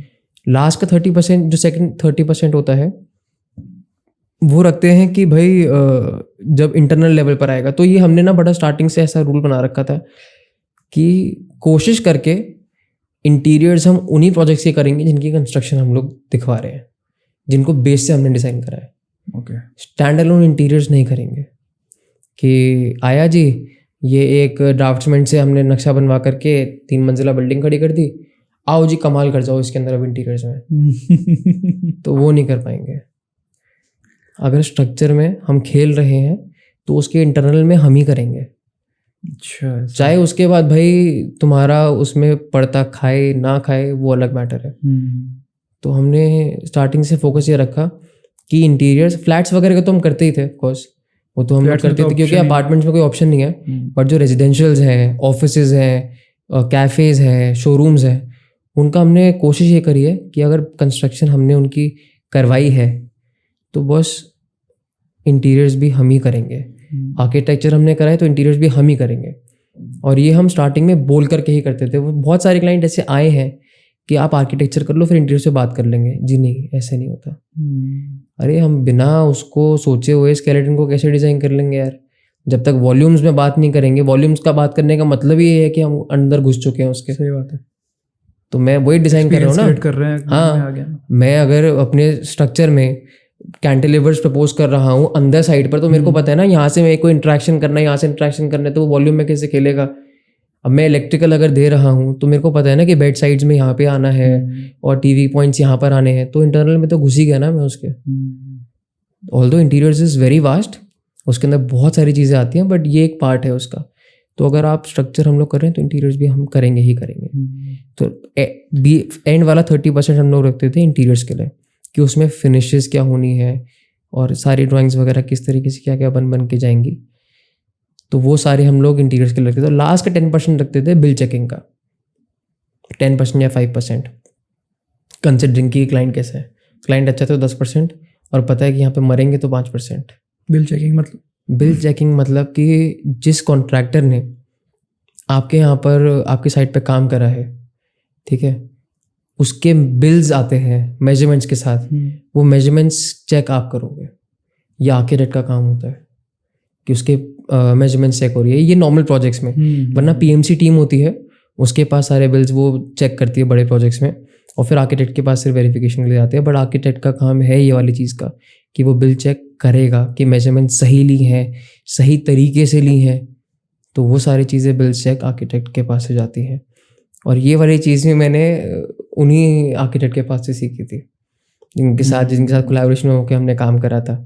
कि जब हमने काम पूरा करवा दिया तो यार अब हमारी फ़ीस पूरी रिलीज़ करिए, तो उन्होंने आया कि नहीं, अभी आपके बिल चेक होंगे तो आर्किटेक्ट का पैसा तब रिलीज़ होगा जब आपके बिल सारे क्रॉस हो जाएंगे। तो मैंने सर से पूछा था, तो ये क्या प्रोसेस होती है? मैं पहली बार सुन रहा हूँ, वो शर्म आ रही है वो पूछते। नहीं भाई, तुम्हें तो अब पूछे तुम्हें अब पता लगेगा, मेरे को तो 3 साल करने के बाद पता लगा था। तो क्या होता है कि हमने जिनके साथ काम करा था ना, बाद में हमारा रैपो बहुत अच्छा हो गया था सर के साथ। तो हमने, हमारे क्लाइंट से ना पैसे अटक रहे थे, तो हमने उनसे पूछा कि सर हमारे तो अटक रहे हैं, क्या सभी के अटक रहे हैं यहाँ पर? तो उन्होंने कहा मेरे भी अटके पड़े हैं, तुम लोगों के बिल ढंग से नहीं आते, क्या करूँ मैं? अटक रहे हैं मतलब पेमेंट नहीं है? पेमेंट नहीं दी अभी तक। तो मैंने कहा सर आपकी क्यों अटक रहे हैं, आपके हमारे बिल से क्या लेना देना, आपका तो डिज़ाइन विज़ाइन सब हो गया यार, आपका तो सर नहीं मतलब बनता।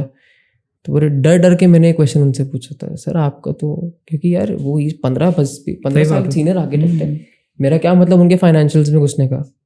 बट ठीक है, सीखना था तो समझना था। तो उन्होंने बोला देख उदित, ऐसा नहीं होता, जिसे हमने काम करवाया है, ठीक है, हमने तुमसे ये बात करी है कि जैसे सपोजिटली, बहुत छोटा सा एग्जांपल, ये फ्लोरिंग होनी है, तो हमने तुमसे ये बीओक्यू में ये सेट करवाया था कि आपका फ्लोर नापा जाएगा सिर्फ और सिर्फ, तुम्हारी स्कर्टिंग्स वगैरह सब नहीं नापी जाएंगे इसके अंदर। तुमने बिल जो सबमिट करा है वो स्कर्टिंग का भी दे दिया, क्यों दे दिया?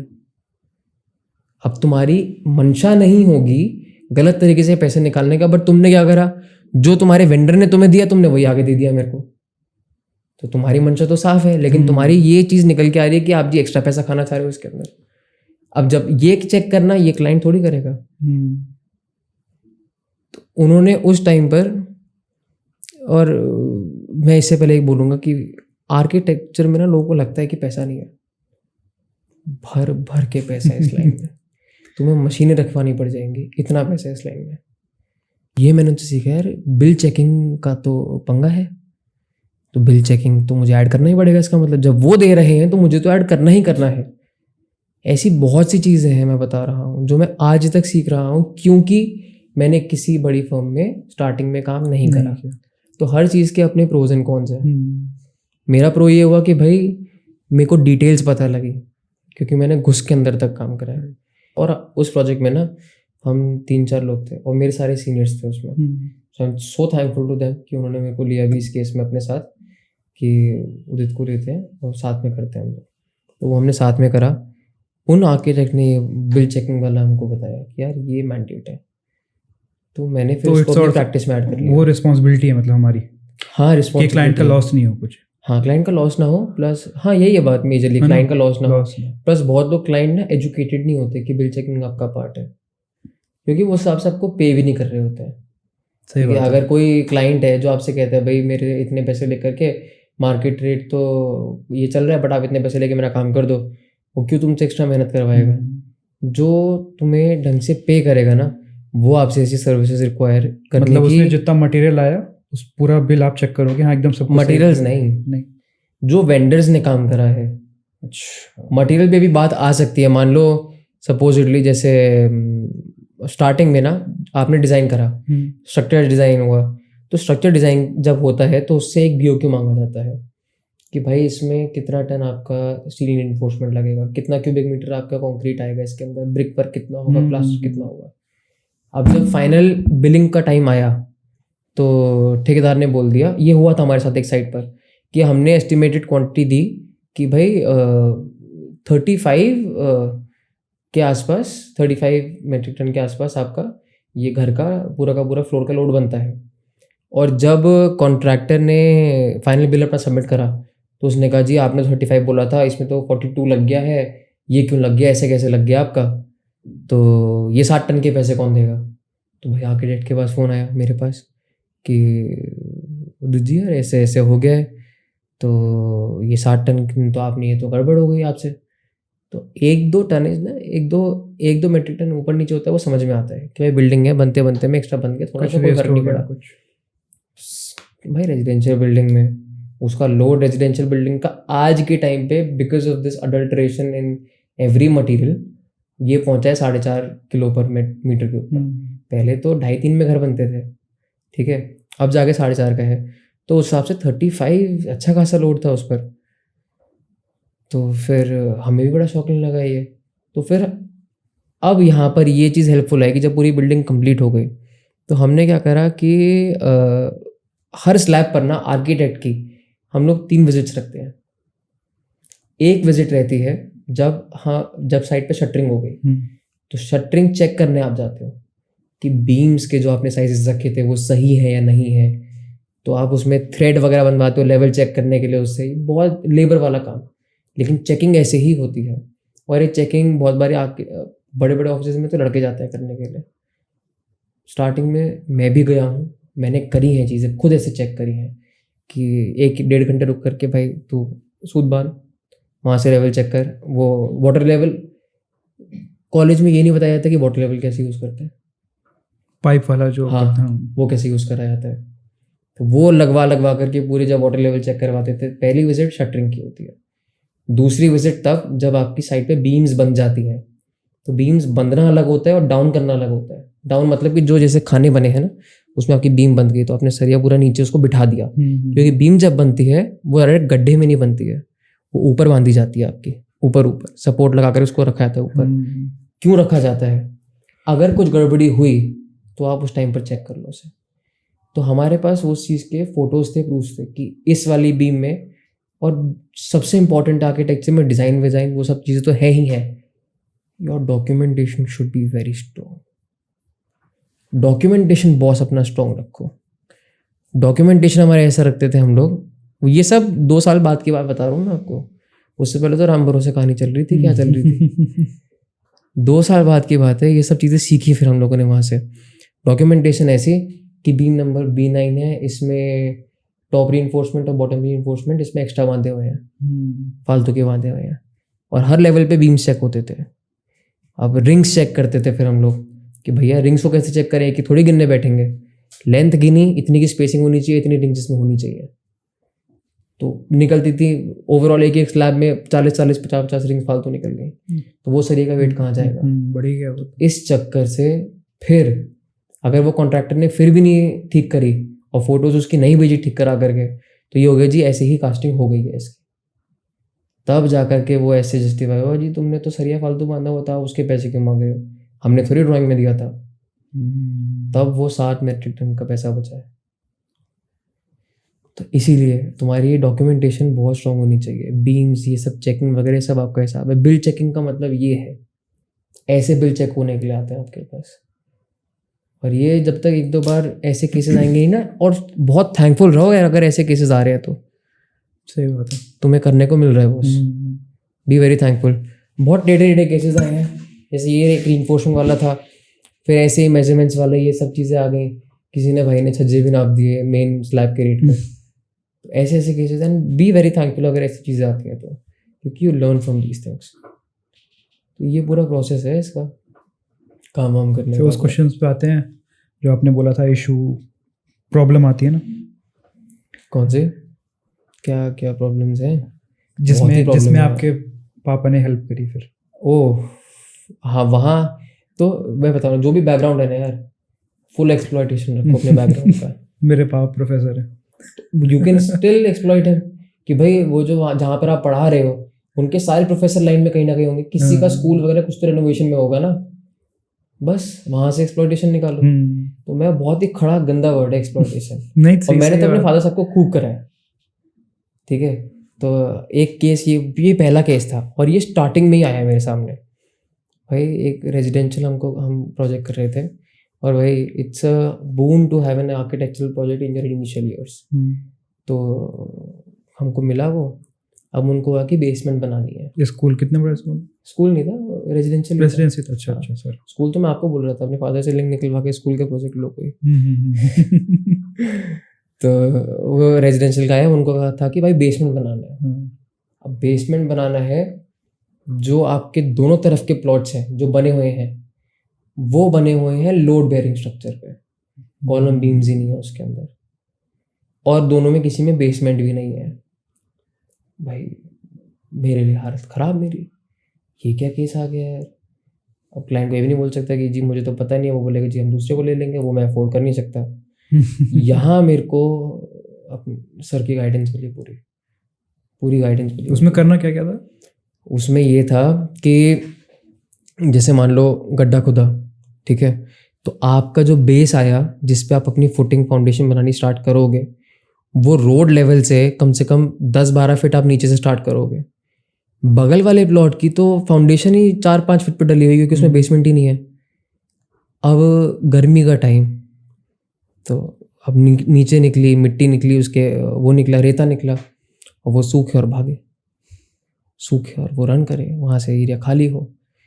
तो बड़ी स्थिति ऐसी हुई यार, ये तो पता ही नहीं पे।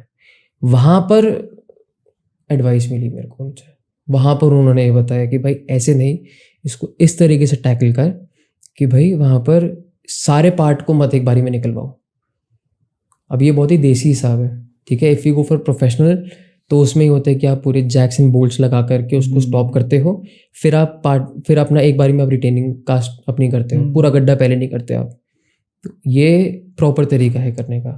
अब ये देसी हिसाब है कि भाई पार्ट बाय पार्ट आप एक्सकवेशन करके आप उसके अंदर आप अपनी पार्ट जो रिटेनिंग वॉल है उसको पार्ट बाय पार्ट कास्टिंग करते हो। और उसका भी एक तरीका है, पहले पीछे का करो, फिर आगे का करो, फिर ये पीछे वाला, फिर आगे वाला, तब लास्ट में जाके बीच का करो। तो ये चीज़ जो थी, ये 10-15 साल जो निकाल देते ना कंस्ट्रक्शन में, ये उनको पता लगती है, क्योंकि उनके सामने ऐसा केस आया हुआ होता है। सही बात है। वो मेरे को अभी पता लग गया। तो ये बेनिफिट तो डेफिनेटली रहा है, और यहाँ मैं बचा हूँ। और उसके बाद ऐसे अगर कोई केस आया तो आई न्यू इट कि भाई कैसे रिजॉल्व होगा। और वहाँ पर ये होगा कि यार ये तो अभी तो इसने आर्किटेक्चर करी है, अभी नया लड़का है और ये इस तरीके से है, और बताओ जी ये नॉलेज है। उनको क्या पता अब ऐसे रही है वाली चीज़। तो वही है कि ये अगर मैं किसी नॉर्मल कॉन्ट्रैक्टर से पूछता ना, वो नहीं बताता, वो नहीं बताते। वो थोड़ी साइड पे वैसे भी करते कि जी इनको तो पता ही नहीं, आप इनसे क्यों करवा रहे हो, हमारे वो फलाना साहब है, आप उनसे करवा लो, अपना कमीशन के चक्कर। ऐसे होते हैं। तो यहाँ से ये केस से मैं बचा। ऐसे बहुत से केसेस आते हैं, ठीक है, जहाँ पे ऐसे भी केसेस हैं जहाँ मैं अपने दोस्तों से हेल्प ली है, मैंने अपने दोस्तों से पूछा, अपने सीनियर से पूछी है मैंने चीज़ें। अब जैसे एक दो जगहों पे पेमेंट्स वगैरह अटक गई, अब मेरे को पता नहीं वहाँ पर कैसे करना है क्या करना है, तो मैंने डीपी सिंह सर को फ़ोन लगा दिया, सर कैसे करें, समझाओ कैसे होगा ये वाला, यहाँ पे कैसे करा जाए इन वाले केसेस के लिए। तो उन्होंने समझाया कि ये रास्ता मत कर, स्टार्टिंग में लेना चालू करो, परसेंटेज इतनी ऐसे कर लो। तो वहाँ से चीज़ें सीखी मैंने कि हाँ भाई सीनियर से भी चीज़ें सीखते हैं ऐसे। डीपी सिंह सर तो वापस आ गया। हाँ, इस बैक इन एमिटी नाउ। हम लोग का बहुत ही बढ़िया रहा है कि जब आए तब डीपी सर से, बीच में 1 साल 2 साल के लिए दूसरा रहा, जब हम लोग निकले तब आ गया वापस। तो डिग्री उन्हीं से मिली, डीपी सर से मिली हमें फिर। डीपी सिंह सर वो तो कॉलेज टाइम से बहुत सपोर्टिव रहे हैं मेरे लिए। हमने एक यूनिवर्सिटी ऑफ वेस्टमिंस्टर की ट्रॉफी करी थी, तो उसमें मैं, हुसैन और कौर फरहान थे, हम 4 लोग थे उसमें।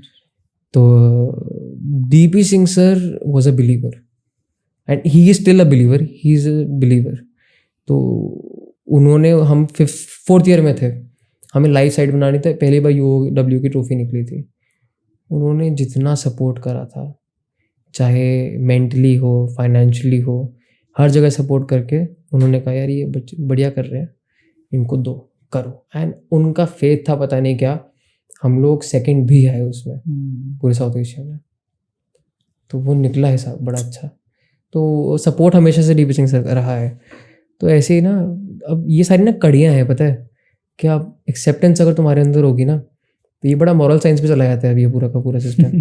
कि कड़ियाँ हैं ये सारी, एक से एक, एक से एक, एक से एक। ऐसा भी होगा कि तुम बहुत लोगों को नाराज़ भी करोगे, लेकिन जो तुम्हारे शायद अच्छी कड़ी बन सकते थे, बट ठीक है, that's a part of life. तो this is how things will be. You need to be attached और you need to have that kind of nature कि आप सब लोगों के साथ रह करके आप आगे बढ़ रहे हो उसमें, तभी वो ना एक स्टेप की तरीके से काम करेगा। बहुत पुराना आदमी तुम्हारे आज काम आ जाएगा। तो ये बड़ा बढ़िया चीज़ रहेगी और यही प्रैक्टिस को अच्छी रखती भी, अच्छी भी करती है। काफ़ी बढ़िया सर। सारे कॉन्टैक्ट्स इन्हीं लोगों से ही आते हैं सब चीज़ें। मैं बता रहा हूँ, मेरे को जो भी प्रोजेक्ट आज तक आया होगा ना, मैक्सिमम रेफरेंशियल या फिर मतलब बहुत अनएक्सपेक्टेड जगहों से प्रोजेक्ट्स आए हैं, अनएक्सपेक्टेड जगहों से। मेरे मेंटोर्स से प्रोजेक्ट आए हैं। घर वालों से तो स्टार्टिंग में आते थे, फिर वो पैसे नहीं देते ना, तो अब इसलिए अब उनका करते नहीं है। तो उनका करते नहीं है, फिर अब वहाँ से पैसे नहीं मिलते। तो मेंटोर्स से आए हैं। और जो मेरा स्कूल सर्कल बहुत अच्छा रहा है। तो स्कूल वालों से, क्योंकि स्कूल वालों में 2-3 ही आर्किटेक्ट निकले मेरे वाले बैच से, तो ठीक है भाई, मैं तो हमेशा टच में रहा हूँ हर किसी से। तो वहाँ से प्रोजेक्ट्स आए हैं। ऐसे ही है, तुम्हारा सर्कल जितना बड़ा होगा ना, अपना एक क्लोज सर्कल रखो जिसमें 5-7 हो, लेकिन वैसे you should have a good connection अच्छा होना चाहिए। और इस भावना से नहीं कि वहाँ से काम आ जाए, रहना ही चाहिए, वो फिर मल भावना है फिर। तो उस भावना से तो करो ही मत। ये है कि हाँ भाई ठीक है, तुम्हें अच्छा लगता है उनसे मिल करके, कभी साल में एक बार बात हो रही है या मिलने जा रहे हो, साल में एक बारी, 2 साल में एक बारी या 5-6 महीने में एक बारी, तो बड़ा अच्छा है।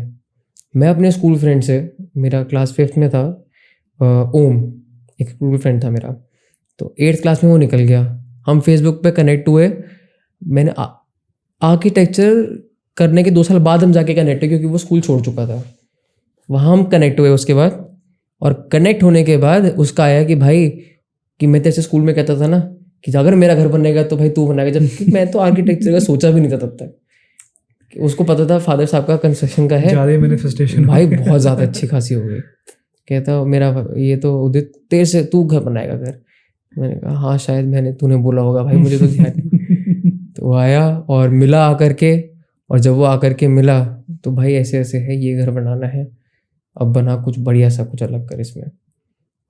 वो मेरा पहला घर था जिसको हमने फ्रेम स्ट्रक्चर पे नहीं, शेयर वॉल स्ट्रक्चर पे बनाया पूरा घर। एंड उसने एक्सपेरिमेंट करने भी दिया मुझे। सबसे बड़ी बात तो ये है, उसमें हम लोगों ने वही, जैसे मैं आपसे बात कर रहा था ना, 24 फीट का पूरा कैंटिलीवर निकाल दिया। बहुत लोगों ने वहाँ पे आके बोला भाई साहब हमें लग रहा है आप एक कॉलम लगाना भूल गए यहाँ पर, अपना आर्किटेक्ट को बुलवा के आप चेक करो एक बारी। यार 24 फीट हवा में वो ऐसे निकला। It's not a miracle, it's just simple structure, it's not a miracle. सब लोग करते हैं ऐसा काम, और उस एरिया में ऐसा कुछ काम पहला कुछ हुआ होगा, और सार अगर वो कहते हैं भाई आपकी कॉलम कहाँ पर है सर, तब तक दीवारें विवारें सब बन गई, तो वो सारा शेयर वॉल पे चल रहा था बढ़िया। तो उनको लगा भाई बहुत बढ़िया है, ये तो क्या बात है, क्या बात है। और उसने करने भी दिया मुझे, सबसे बड़ी बात तो ये है। तो ऐसे ही हुआ, लिंक्स बनते गए, प्रोजेक्ट्स मिलते गए। सर और जो ये होता है कि ये हर आर्किटेक्ट का एक स्टाइल होता है कि उससे रिकग्नाइज कर लेंगे कि ये आर्किटेक्ट का काम है। तो उस स्टेज में आप आ गए हो कि उसमें आना है भी आपको, उस या सोचते ही नहीं हो आप? दिमाग में चलता है कि हाँ ऐसा होना चाहिए एक अपना स्टाइल? लगता तो है वैसे, दिमाग में ऐसा होता है कि यार ये मेरा स्टाइल है, एंड एक पसंद होती है जिससे आप पहला डिज़ाइन जो आप बनाओगे ना वो अपनी पसंद का बनाओगे।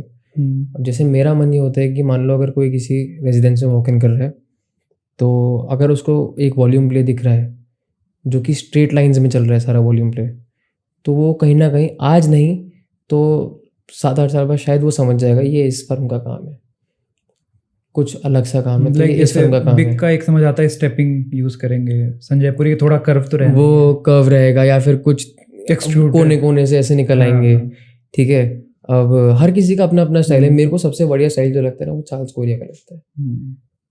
भाई वो अलग ही थे। तो जो उनके लीग के आर्किटेक्ट्स रहे हैं ना, चार्ल्स कोरिया रहे, आप बीवी दोषी ब्रिक रहे, के उसमें जा रहे हो, जो ब्रिक्स नॉट ब्रिक्स, वो सिंपल लाइंस में काम करते थे, ज़्यादा शोबाजी कुछ है ही नहीं, सिंपल लाइंस में काम करते थे, वॉल्यूम्स में खेलते थे, लाइट के साथ खेलते थे। तो मेरी हमेशा से ये इच्छा रहती है लाइट शैडो का प्ले रखो, वॉल्यूम्स का प्ले रखो, स्पेसेस इंटरैक्टिव होने चाहिए, जो कि हर आर्किटेक्ट करता चाहता है और करता है अपने लेवल पर। कोई नहीं बोलेगा कि यार मैं बंद डब्बा बना दूंगा और ऐसा ऐसा कर दूंगा कि गंदा सा येलो पेंट कर दूंगा और ये कर दूंगा वो कर दूंगा। कोई आर्किटेक्ट नहीं सोचता यार, everyone wants to do their best. It is just about कि वो कितने कन्विंसिंगली कर पा रहे हैं। तो ये होता है, बहुत जगहों पे ऐसे ऐसे काम भी हमारे से प्रोड्यूस हुए हैं जिनमें हम कुछ कर नहीं सकते थे, इनिशियल प्रोजेक्ट्स थे। अब वो मन मार करके, क्योंकि एंड का टाइम चल रहा है, वहाँ पे मना तो करेंगे नहीं उस चीज़ के लिए, मन मार करके अपना वो 2-3 चीज़ें हमने करी हैं, लेकिन वो करी थी, अब नहीं करना चाहते और अब टोक देते हैं। अब टोक देते हैं, मत करो, गंदा लगेगा, पहले नहीं बोल सकते। हाँ, क्योंकि बेस नॉर्मल क्लाइंट को, और उनका नंबर ज़्यादा है ऐसे क्लाइंट्स का जिनको मॉडर्न घर चाहिए, ऐसा दिखने वाला, खूब लाइटें लगी हो, तो बनाने में दिल तो दुखता है कि अरे यार। हाँ बट ठीक है, ये सब ना स्टेपिंग स्टोन्स है कि वो भी ये सब भी स्टेपिंग स्टोन्स है कि यहाँ से ये चीज़ पता लगती है कि यार ये नहीं करना। ये सब स्टेपिंग स्टोन्स है। बहुत अलग अलग तरीके के क्लाइंट्स हैं यार। मतलब अब हमारा ये चीज़ हो गई है कि हम कन्विंस नहीं करेंगे, हम सिर्फ सजेशन देंगे। जैसे मैं बता रहा हूँ ना, ये लगेगा, ये गंदा लगेगा, मत लगाओ। पहले हम लोग अपनी जी जान लगा देते थे, अरे मत करो सर, ये नहीं है, वो नहीं है, अरे नहीं ये मत करो, ऐसे मत करो, ये इतना गंदा लगेगा, नहीं जी ऐसे होगा। 2 दिन बाद दोबारा से उसको रेफरेंस भेजे, देखो ये ऐसा लगेगा, क्यों करवा रहे हो इसको यार, ऐसे मत करो, ऐसे मत करो। हम अपना सोचते थे प्रोजेक्ट खराब होगा।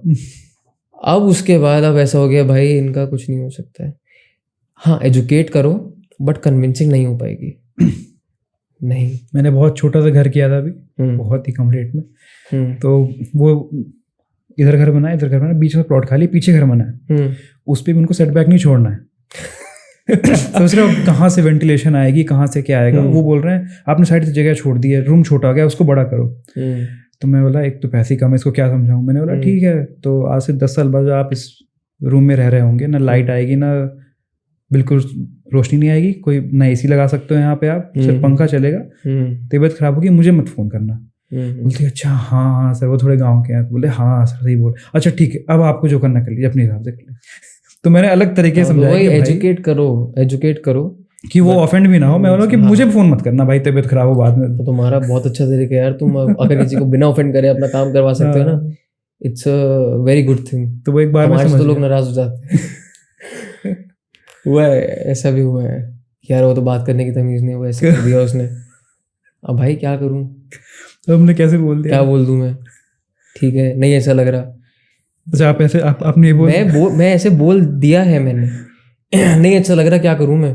तो एक टाइम पर आकर के वो खुद कि हाँ मैं आपसे पूछ ही ले रहा हूँ Udit, because you have this very good thing कि आप ना डायरेक्ट बोल देते हो। आप जैसे भी लो यार इसको भाई। बट ये सब तब आता है जब तुम्हारे पास पीछे से दम होता है प्रोजेक्ट्स का, एग्जैक्टली कि हाँ जी 4-5 चीजें चल रही हैं, एक नाराज हो जाएगा तो कोई बात नहीं, but you be on the right thing. ठीक है, गिन के प्रोजेक्ट ही एक है तो भाई उसको तो मनाओ, उसको फिर तुम मनाना पड़ेगा, ऐसे मत करो, ऐसे मत करो, ऐसे मत करो, वो चीज़ करनी सर ये पड़ती है। करेंगे ये दिक्कत आएगी। बट ये सब स्टार्टिंग में होता है, वरना आर्किटेक्चर में बहुत पैसा है, मैं भी बता रहा हूँ। भर भर और अब के तो और ज्यादा आने वाला है एक्चुअली, बहुत प्रोजेक्ट्स बन रहे हैं और इंडिया उस लेवल पे आ गया कि अब वो आर्किटेक्ट ढूंढता है और ढूंढना चाहेगा, क्योंकि आज से 10 साल पहले ढूंढते भी नहीं थे, एलिट क्लास का था वो आर्किटेक्चर कहीं ना कहीं। ये भी मुझे लगता है बड़ी समझाने वाली बात है खुद को। इससे पहले इतने आर्किटेक्ट्स थे भी नहीं। हर एरा का अपना अपना अपना चैलेंज है और हर एरा का अपना अपना अपना ये है कि आज ज़्यादा प्रोजेक्ट्स हैं तो आर्किटेक्ट्स भी भर भर के हैं भैया। तुम हर जगह पे चले जाओ, वहाँ पे एक ड्राफ्ट्समैन तक आर्किटेक्ट है, ठीक है, इंटीरियर वाला एक आर्किटेक्ट है, ठीक है, तुम्हारा ठेकेदार चलो वो आर्किटेक्ट है भाई साहब। तुम अगर ऐसे भी हमारे साथ स्टार्टिंग में हुई हैं चीज़ें कि हमने कहा यार तो एक सीना स्टार्टिंग से सीधा सीधा ही रहे, चाहे कितना भी छोटा प्लॉट हो या जितना भी छोटा प्रोजेक्ट हो, अगर सिविल इंजीनियर की ज़रूरत है तो वो रहेगा। सही बात है। ठीक है, तो ऐसे हमने बोला कि हमारी फीस ये है, इसमें इतने इतना सर ऐसे सब कुछ जाता है, ठीक है, सिविल वाले ये हुए, सिविल वाले की क्या ज़रूरत है, ये लो जी कॉन्ट्रैक्टर भाई साहब खड़े हो गए हमारे कि 9x12 का कॉलम हो जाएगा, 16-20 के सरिये हो जाएंगे, बांध देंगे इस पे। अब तो फिर भी बोला 9x12, आजकल तो उनको वो चाहिए ना कि फ्लश हो जाए। हाँ तो 9 वही तो कह रहा हूँ, 9 इंच वाला फ्लश हो जाता है। अब जबकि नॉर्म हो गया कि 300 mm से नीचे कोई कॉलम नहीं हो सकता। तो अब अगर ऐसे कोई बोलता है ना तो हम बोलते हैं हाँ जी बिल्कुल 9 इंच का बना देंगे, लेकिन वो कॉलम नहीं बनेगी, वो शेयर वॉल बनेगी बस, क्योंकि 9 इंच की शेयर वॉल चला उठे, पैसा फिर और ज्यादा लगता। हाँ तो लगाओ। तो वो है, तो ठेकेदार भाई साहब तुम क्या हो, तुम कुछ नहीं हो, तुम आर्किटेक्ट चल अपने घर पे होगा आर्किटेक्ट, हम है असली, हम बताएंगे इसमें कॉलम में कितना सरिया है, छत पे कितना सरिया आएगा, ये है। उनके हिसाब से सरिया लगाना इज आर्किटेक्चर, क्योंकि उनकी गलती भी नहीं है, ठीक है, क्योंकि वो बनने ही ट्रेन इस तरीके से। वो एक्सपोजर वाली बात भी, एक्सपोजर वाली बात हम भी समझ सकते हैं, ठीक है कोई बात। अब वही तो बता रहा हूँ, मेरे फादर साहब को ये था कि भाई वो स्टार्टिंग में जब हुए तो उनका था कि वो ना बहुत बेसिक से उठे हैं, तो अपने बचपन में ही has worked as a labourer also, तो वो वहाँ से उठे हैं। उन्होंने ऐसे कंस्ट्रक्शन इसीलिए सिर्फ अपने वालों के साथ रिस्क लेते हैं, वो मार्केट वाइज कंस्ट्रक्शन नहीं देखते वो। तो उनका ये सीन था कि सिविल वाला है यार, वो बताता है सरिया किसमें कितना आना है, सबका ही आना है, आर्किटेक्ट कौन है, कुछ नहीं हो तो काट के दे देता है ऐसे करके। This was his terminology. But when he has seen me working for like 5-6-7 years, now he's like, if any of his clients ask कि your son is an architect, right? So can he design our house? तो he straight away refuses. नहीं, आप काम नहीं करवा पाओगे उससे, क्योंकि वो समझ गए हैं कि कौन क्लाइंट कैसा है एंड कौन सा क्लाइंट किस चीज़ को अफोर्ड कर सकता है। नहीं, मेरे पापा ने भी एक प्रोजेक्ट आया था, तो उन्हें पहले मेरे से पूछ लिया ये चार्ज है, अच्छा ठीक है, फिर मैं बात करूंगा, क्योंकि कम होगा तो मैं खुद ही मना कर दूंगा। तो जैसे ही रेट बताया तो बोले हाँ इतना तो नहीं हो पाएगा, मैंने ठीक है। अब उनको चाहिए 20 घर बनवाने हैं, हाउसिंग टाइप का, बड़ी जमीन है तो खोल देंगे बेच देंगे, मैं थोड़ा तो लूंगा मैं, मेरा तो घर चल। बोल रहे आप तो एक ही बनाओगे ना, कॉपी हो जाएगा। मैंने अरे ऐसे थोड़ी होता है भाई, कॉपी हो जाएगा, ऐसे हाउसिंग का तो पैसे नहीं लेगा कोई। हाँ ऑफ कोर्स, हाउसिंग का ऊपर बनना है, सेम ही तो बनना है, टिपिकल स्ट्रक्चर। बहुत खराब हिसाब है इसमें। वही है कि मतलब आपके पास आपको ना स्टार्टिंग में सब, अभी तो आप हर काम करोगे, after a certain period of time you need to categorise कि कौन आपका क्लाइंट है और कौन आपका क्लाइंट नहीं है। ये बहुत ज़रूरी है समझना, वरना हम उसी पर अटक के रह जाएंगे। ठीक है सर, सो AI इन आर्किटेक्चर पे आपके व्यूज़ क्या हैं?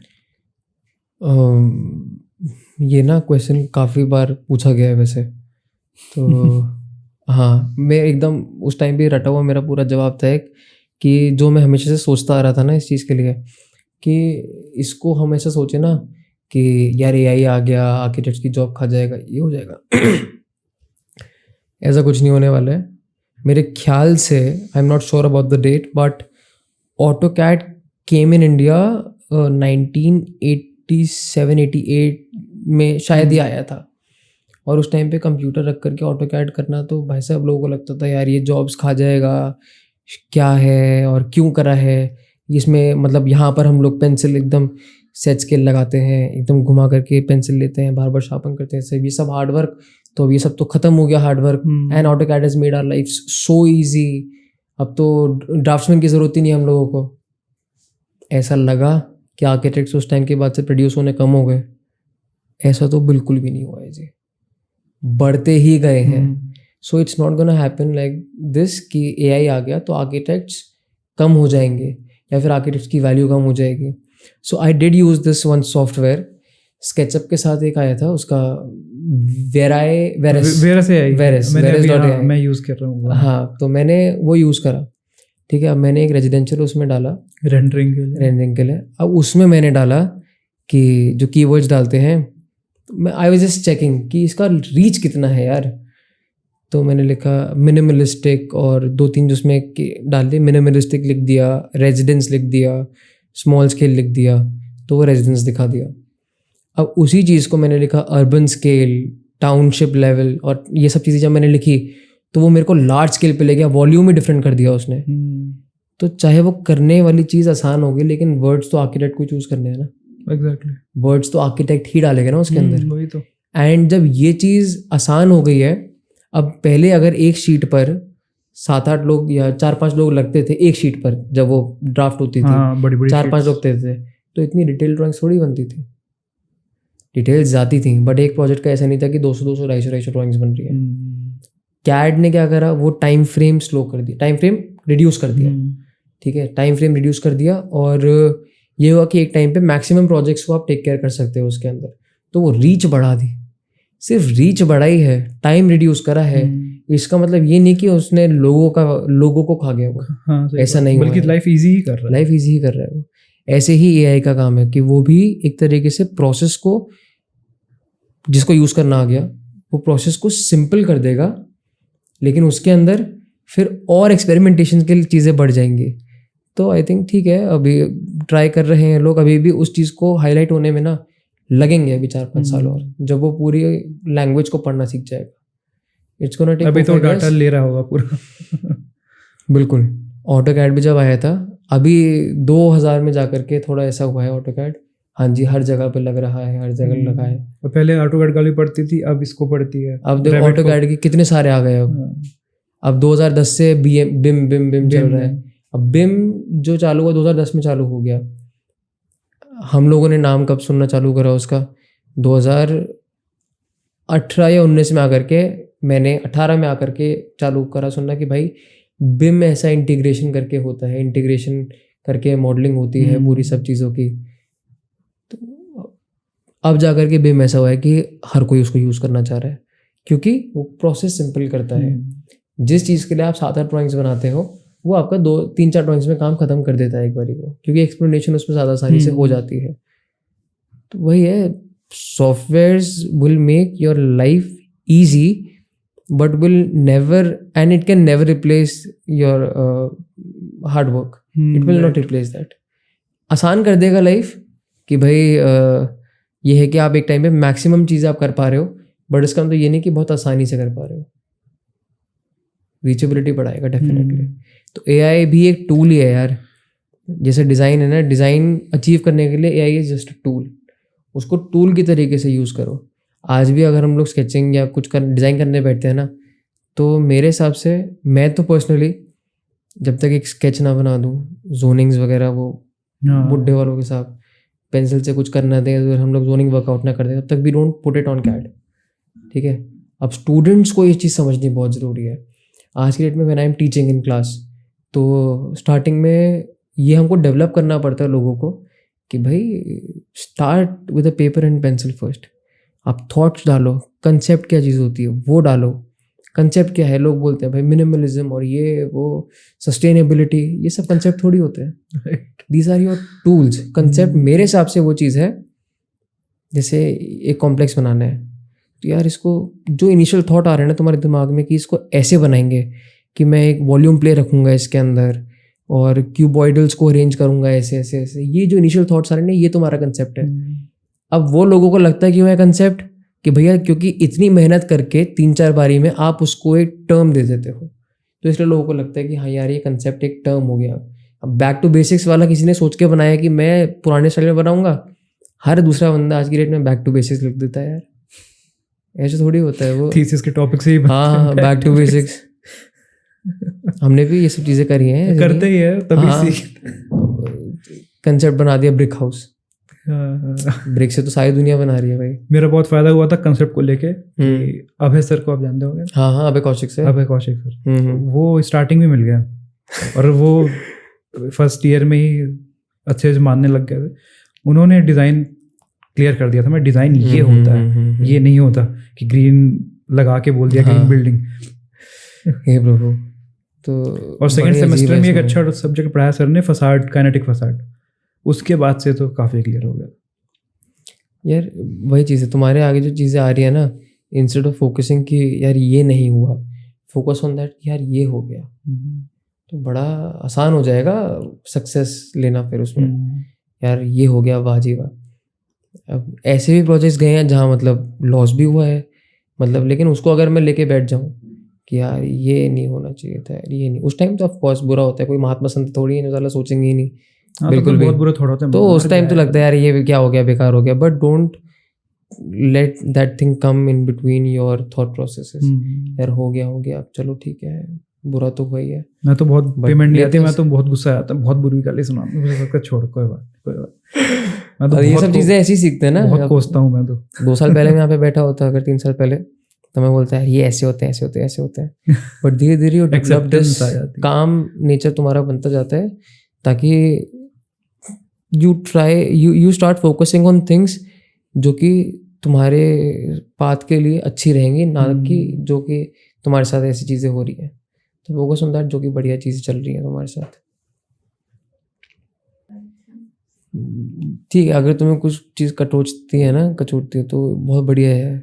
मतलब कोई ना कोई ऐसी चीज़ लगी रहे ना तुम्हारे पीछे कि यार ये दिक्कत वाली चीज़ लग रही है, मतलब बहुत बढ़िया हो रहा है, बहुत बढ़िया हो रहा है। अगर जैसे कोई, अब जैसे कुछ अच्छा आया चीज़, तो वो बोलेंगे नहीं जी हमको तो कल तक चाहिए, या कल तक चाहिए, या संडे में भी चाहिए वाली चीज़, तो लगेगा फक यार साला पूरे हफ्ते मरवाते हैं, एक संडे मिला उसमें भी ऐसे। But think on a positive side कि यार शुक्र मनाओ जो तुम्हारे पास इतना काम आ रहा है कि तुम संडे को भी काम करने की ज़रूरत पड़ रही है।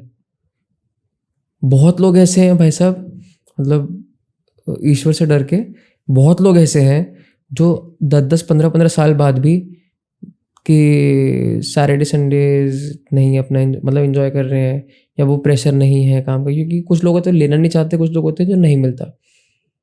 Take it as a positive side कि तुम्हारे पास इतना है कि तुम संडे को भी कर रहे हो काम, तुम रातें भी खाली कर रहे हो। Be thankful.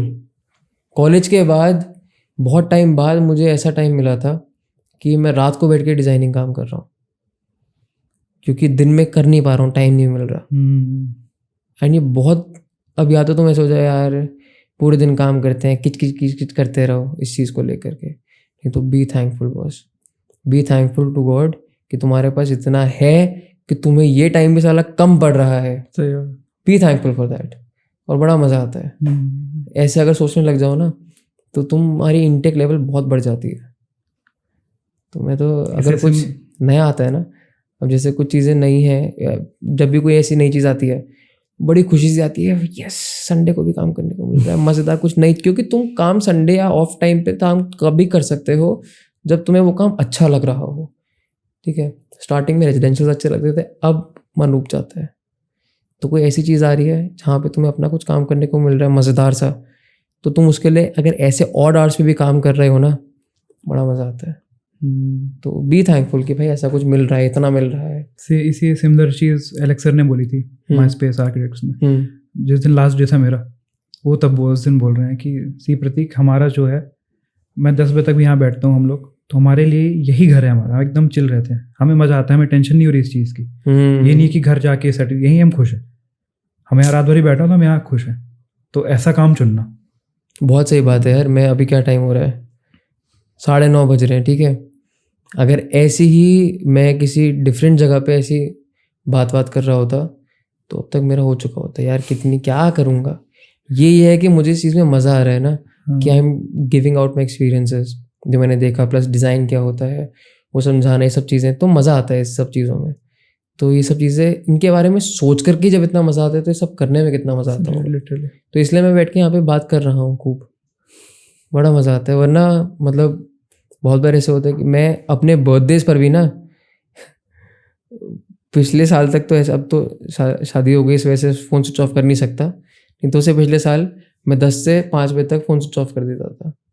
क्या बात करूँगा, हर कोई बोल करके यही हैप्पी बर्थडे, अरे भाई ठीक है। तो उससे पहले तो बड़ा सेट सीन था, बर्थडे वाले दिन क्या करना है, फ़ोन उठा करके हैप्पी बर्थडे, हाँ थैंक यू। उसके बाद क्या बात कर सकते हो यार आप, क्या बात कर लोगे, क्या कर रहे हैं आज ऑफिस में हो, अच्छा बड़ा बात जैसे ये चीज़ पसंद है तो यहाँ पे हम बात कर रहे हैं। तो ये है, जो बढ़िया लगे वो करो बिंदास, यही डिज़ाइन के साथ भी है। सर कैसा लगा आपको यहाँ पे आके और अपना एक्सपीरियंस शेयर करके हमारे साथ? यार मेरा यहाँ पे आने का ना सिर्फ एक मेजर रीज़न ये था कि जैसे मान लो, जैसे कभी मैं कॉलेज में लेक्चर्स लेता हूँ तो वहाँ पर जो मेरी रीच होती है वो रीच होती है 30 स्टूडेंट्स, 35 स्टूडेंट्स। मैंने लेक्चर्स ऐसे लिया है, DTC में ऐसे लेक्चर लिया है, और मैंने MIT में लिया है, ये सब चीज़ें ली हैं। बट तो रीच जो वहाँ पे रहती है ना, तो I am only able to reach 30-35 students and at a time. और मेरा मन ये होता है कि एटलीस्ट ऐसा कोई तोप काम नहीं करा है मैंने, ठीक है, ऐसा कोई दुनिया से हटके भी कोई अलग काम नहीं करा है, बट इतना पता है कि मेरी जो मेरी सिचुएशन रही होगी, इसमें बहुत लोग होंगे, इस सिचुएशन में बहुत आर्किटेक्ट्स रहे होंगे कि भाई क्या करें, कैसे करें। एंड मैं अपने आप को फॉर्चुनेट कंसिडर करता हूँ बिल्कुल, कि मेरे पास मेरे को स्टार्टिंग डेज में घर पे नहीं कुछ देना पड़ रहा है, मेरी वजह से घर नहीं चल रहा है, ठीक है, मेरे को आने जाने के लिए सुविधा मिल रखी है, ठीक है, खाने के लिए कपड़े, खाने के लिए मेरे को सामान वामान मिल जाता है, पहनने के लिए अच्छे कपड़े मिल जाते हैं, ये 4-5 चीज़ें मिल रही है ना, I consider my self very fortunate. लोगों के पास ये भी नहीं होता है, तो बहुत लोग इस सिचुएशन में फॉल इन कर जाते हैं। तो मेरा एम बस ये रहता है कि इसके थ्रू एटलीस्ट जो मैक्सिमम ऐसे लोग हैं जो मेरी सिचुएशन में फॉलो करते हैं, उनको अगर थोड़ा बहुत इससे कुछ मिल जाए कि हाँ ये एक रास्ता भी हो सकता है ऐसा काम करने का, या फिर ये चीज़ें भी होती हैं जो मैंने खुद 3 साल बाद जाके सीखी, या 4 साल बाद जाके सीखी, या अभी भी चीज़ें मैं सीख रहा हूँ, तो I think I will be able to help a lot of people. और मेरा एम यही रहता है यार, मतलब कि जितने लोगों को आप हेल्प करते हो ना, उससे अनकंडीशनली हेल्प करो, ये मत सोच के हेल्प करो कि यार यहाँ से कुछ मिल जाएगा। वो मैं मतलब I am a big follower और बिलीवर हूँ मैं। तो गीता में जैसे कुछ चीज़ें लिखी हुई हैं कि बिना फल के अपने कर्म करते रहो, वैसा तो मेरे को बस वही रहता है कि भाई तुमने अगर ये सोच के करा है ना कि इससे एक थॉट ये भी हो सकता है कि मैं सोचूं कि यार यहाँ पर मैं आया हूँ और बहुत लोगों को पता लगेगा मेरी फर्म के बारे में, ये वो चीज़ें, अगर इस थॉट से मैं काम करूँगा ना, तो ये अच्छी भावना नहीं है। मेरा मेन मतलब ये है कि भाई लोगों को ये रास्ते पता चले कि ऐसे ऐसे चीज़ें हो जाती हैं, और किसी का भला होता है तो वो कम से कम उस टाइम पे तो रहेगा यार हमने उसका प्रतीक का वो सुना था, एक बंदा आया था वो ऐसे ऐसे बता रहा था और यार वो चीज़ें चल गई हमारे लिए। वो जो एनर्जी वाइब्रेशन तुम्हारे लिए पहुंचेगी ना यूनिवर्स में, भाई साहब वो कमाल कर देगी। बट इस लालच से भी मत करो कि यार वो पहुंच नहीं है वहाँ पर। वो भी बोल सकते हैं अरे एक बेवकूफ़ आया था वो ऐसे ऐसे बकवास कर रहा था, साला फॉर्चुनेट था ना इसलिए बकवास कर सकता था, तो ऐसे भी सुनने को मिलेगा। बट ठीक है, ये सब बिना सोचे समझे जो सही लगे वो मेरा काम था बस आज का ये वाला। काफ़ी स्पिरिचुअल बात हो गई अब मेरे हिसाब से यार लाइफ में ना, मतलब ये सब चीज़ें ऐसा नहीं कि ये स्पिरिचुअल है, ये इमोशनल है या ये फिजिकल, ये सब ना एक पार्ट ही होनी चाहिए।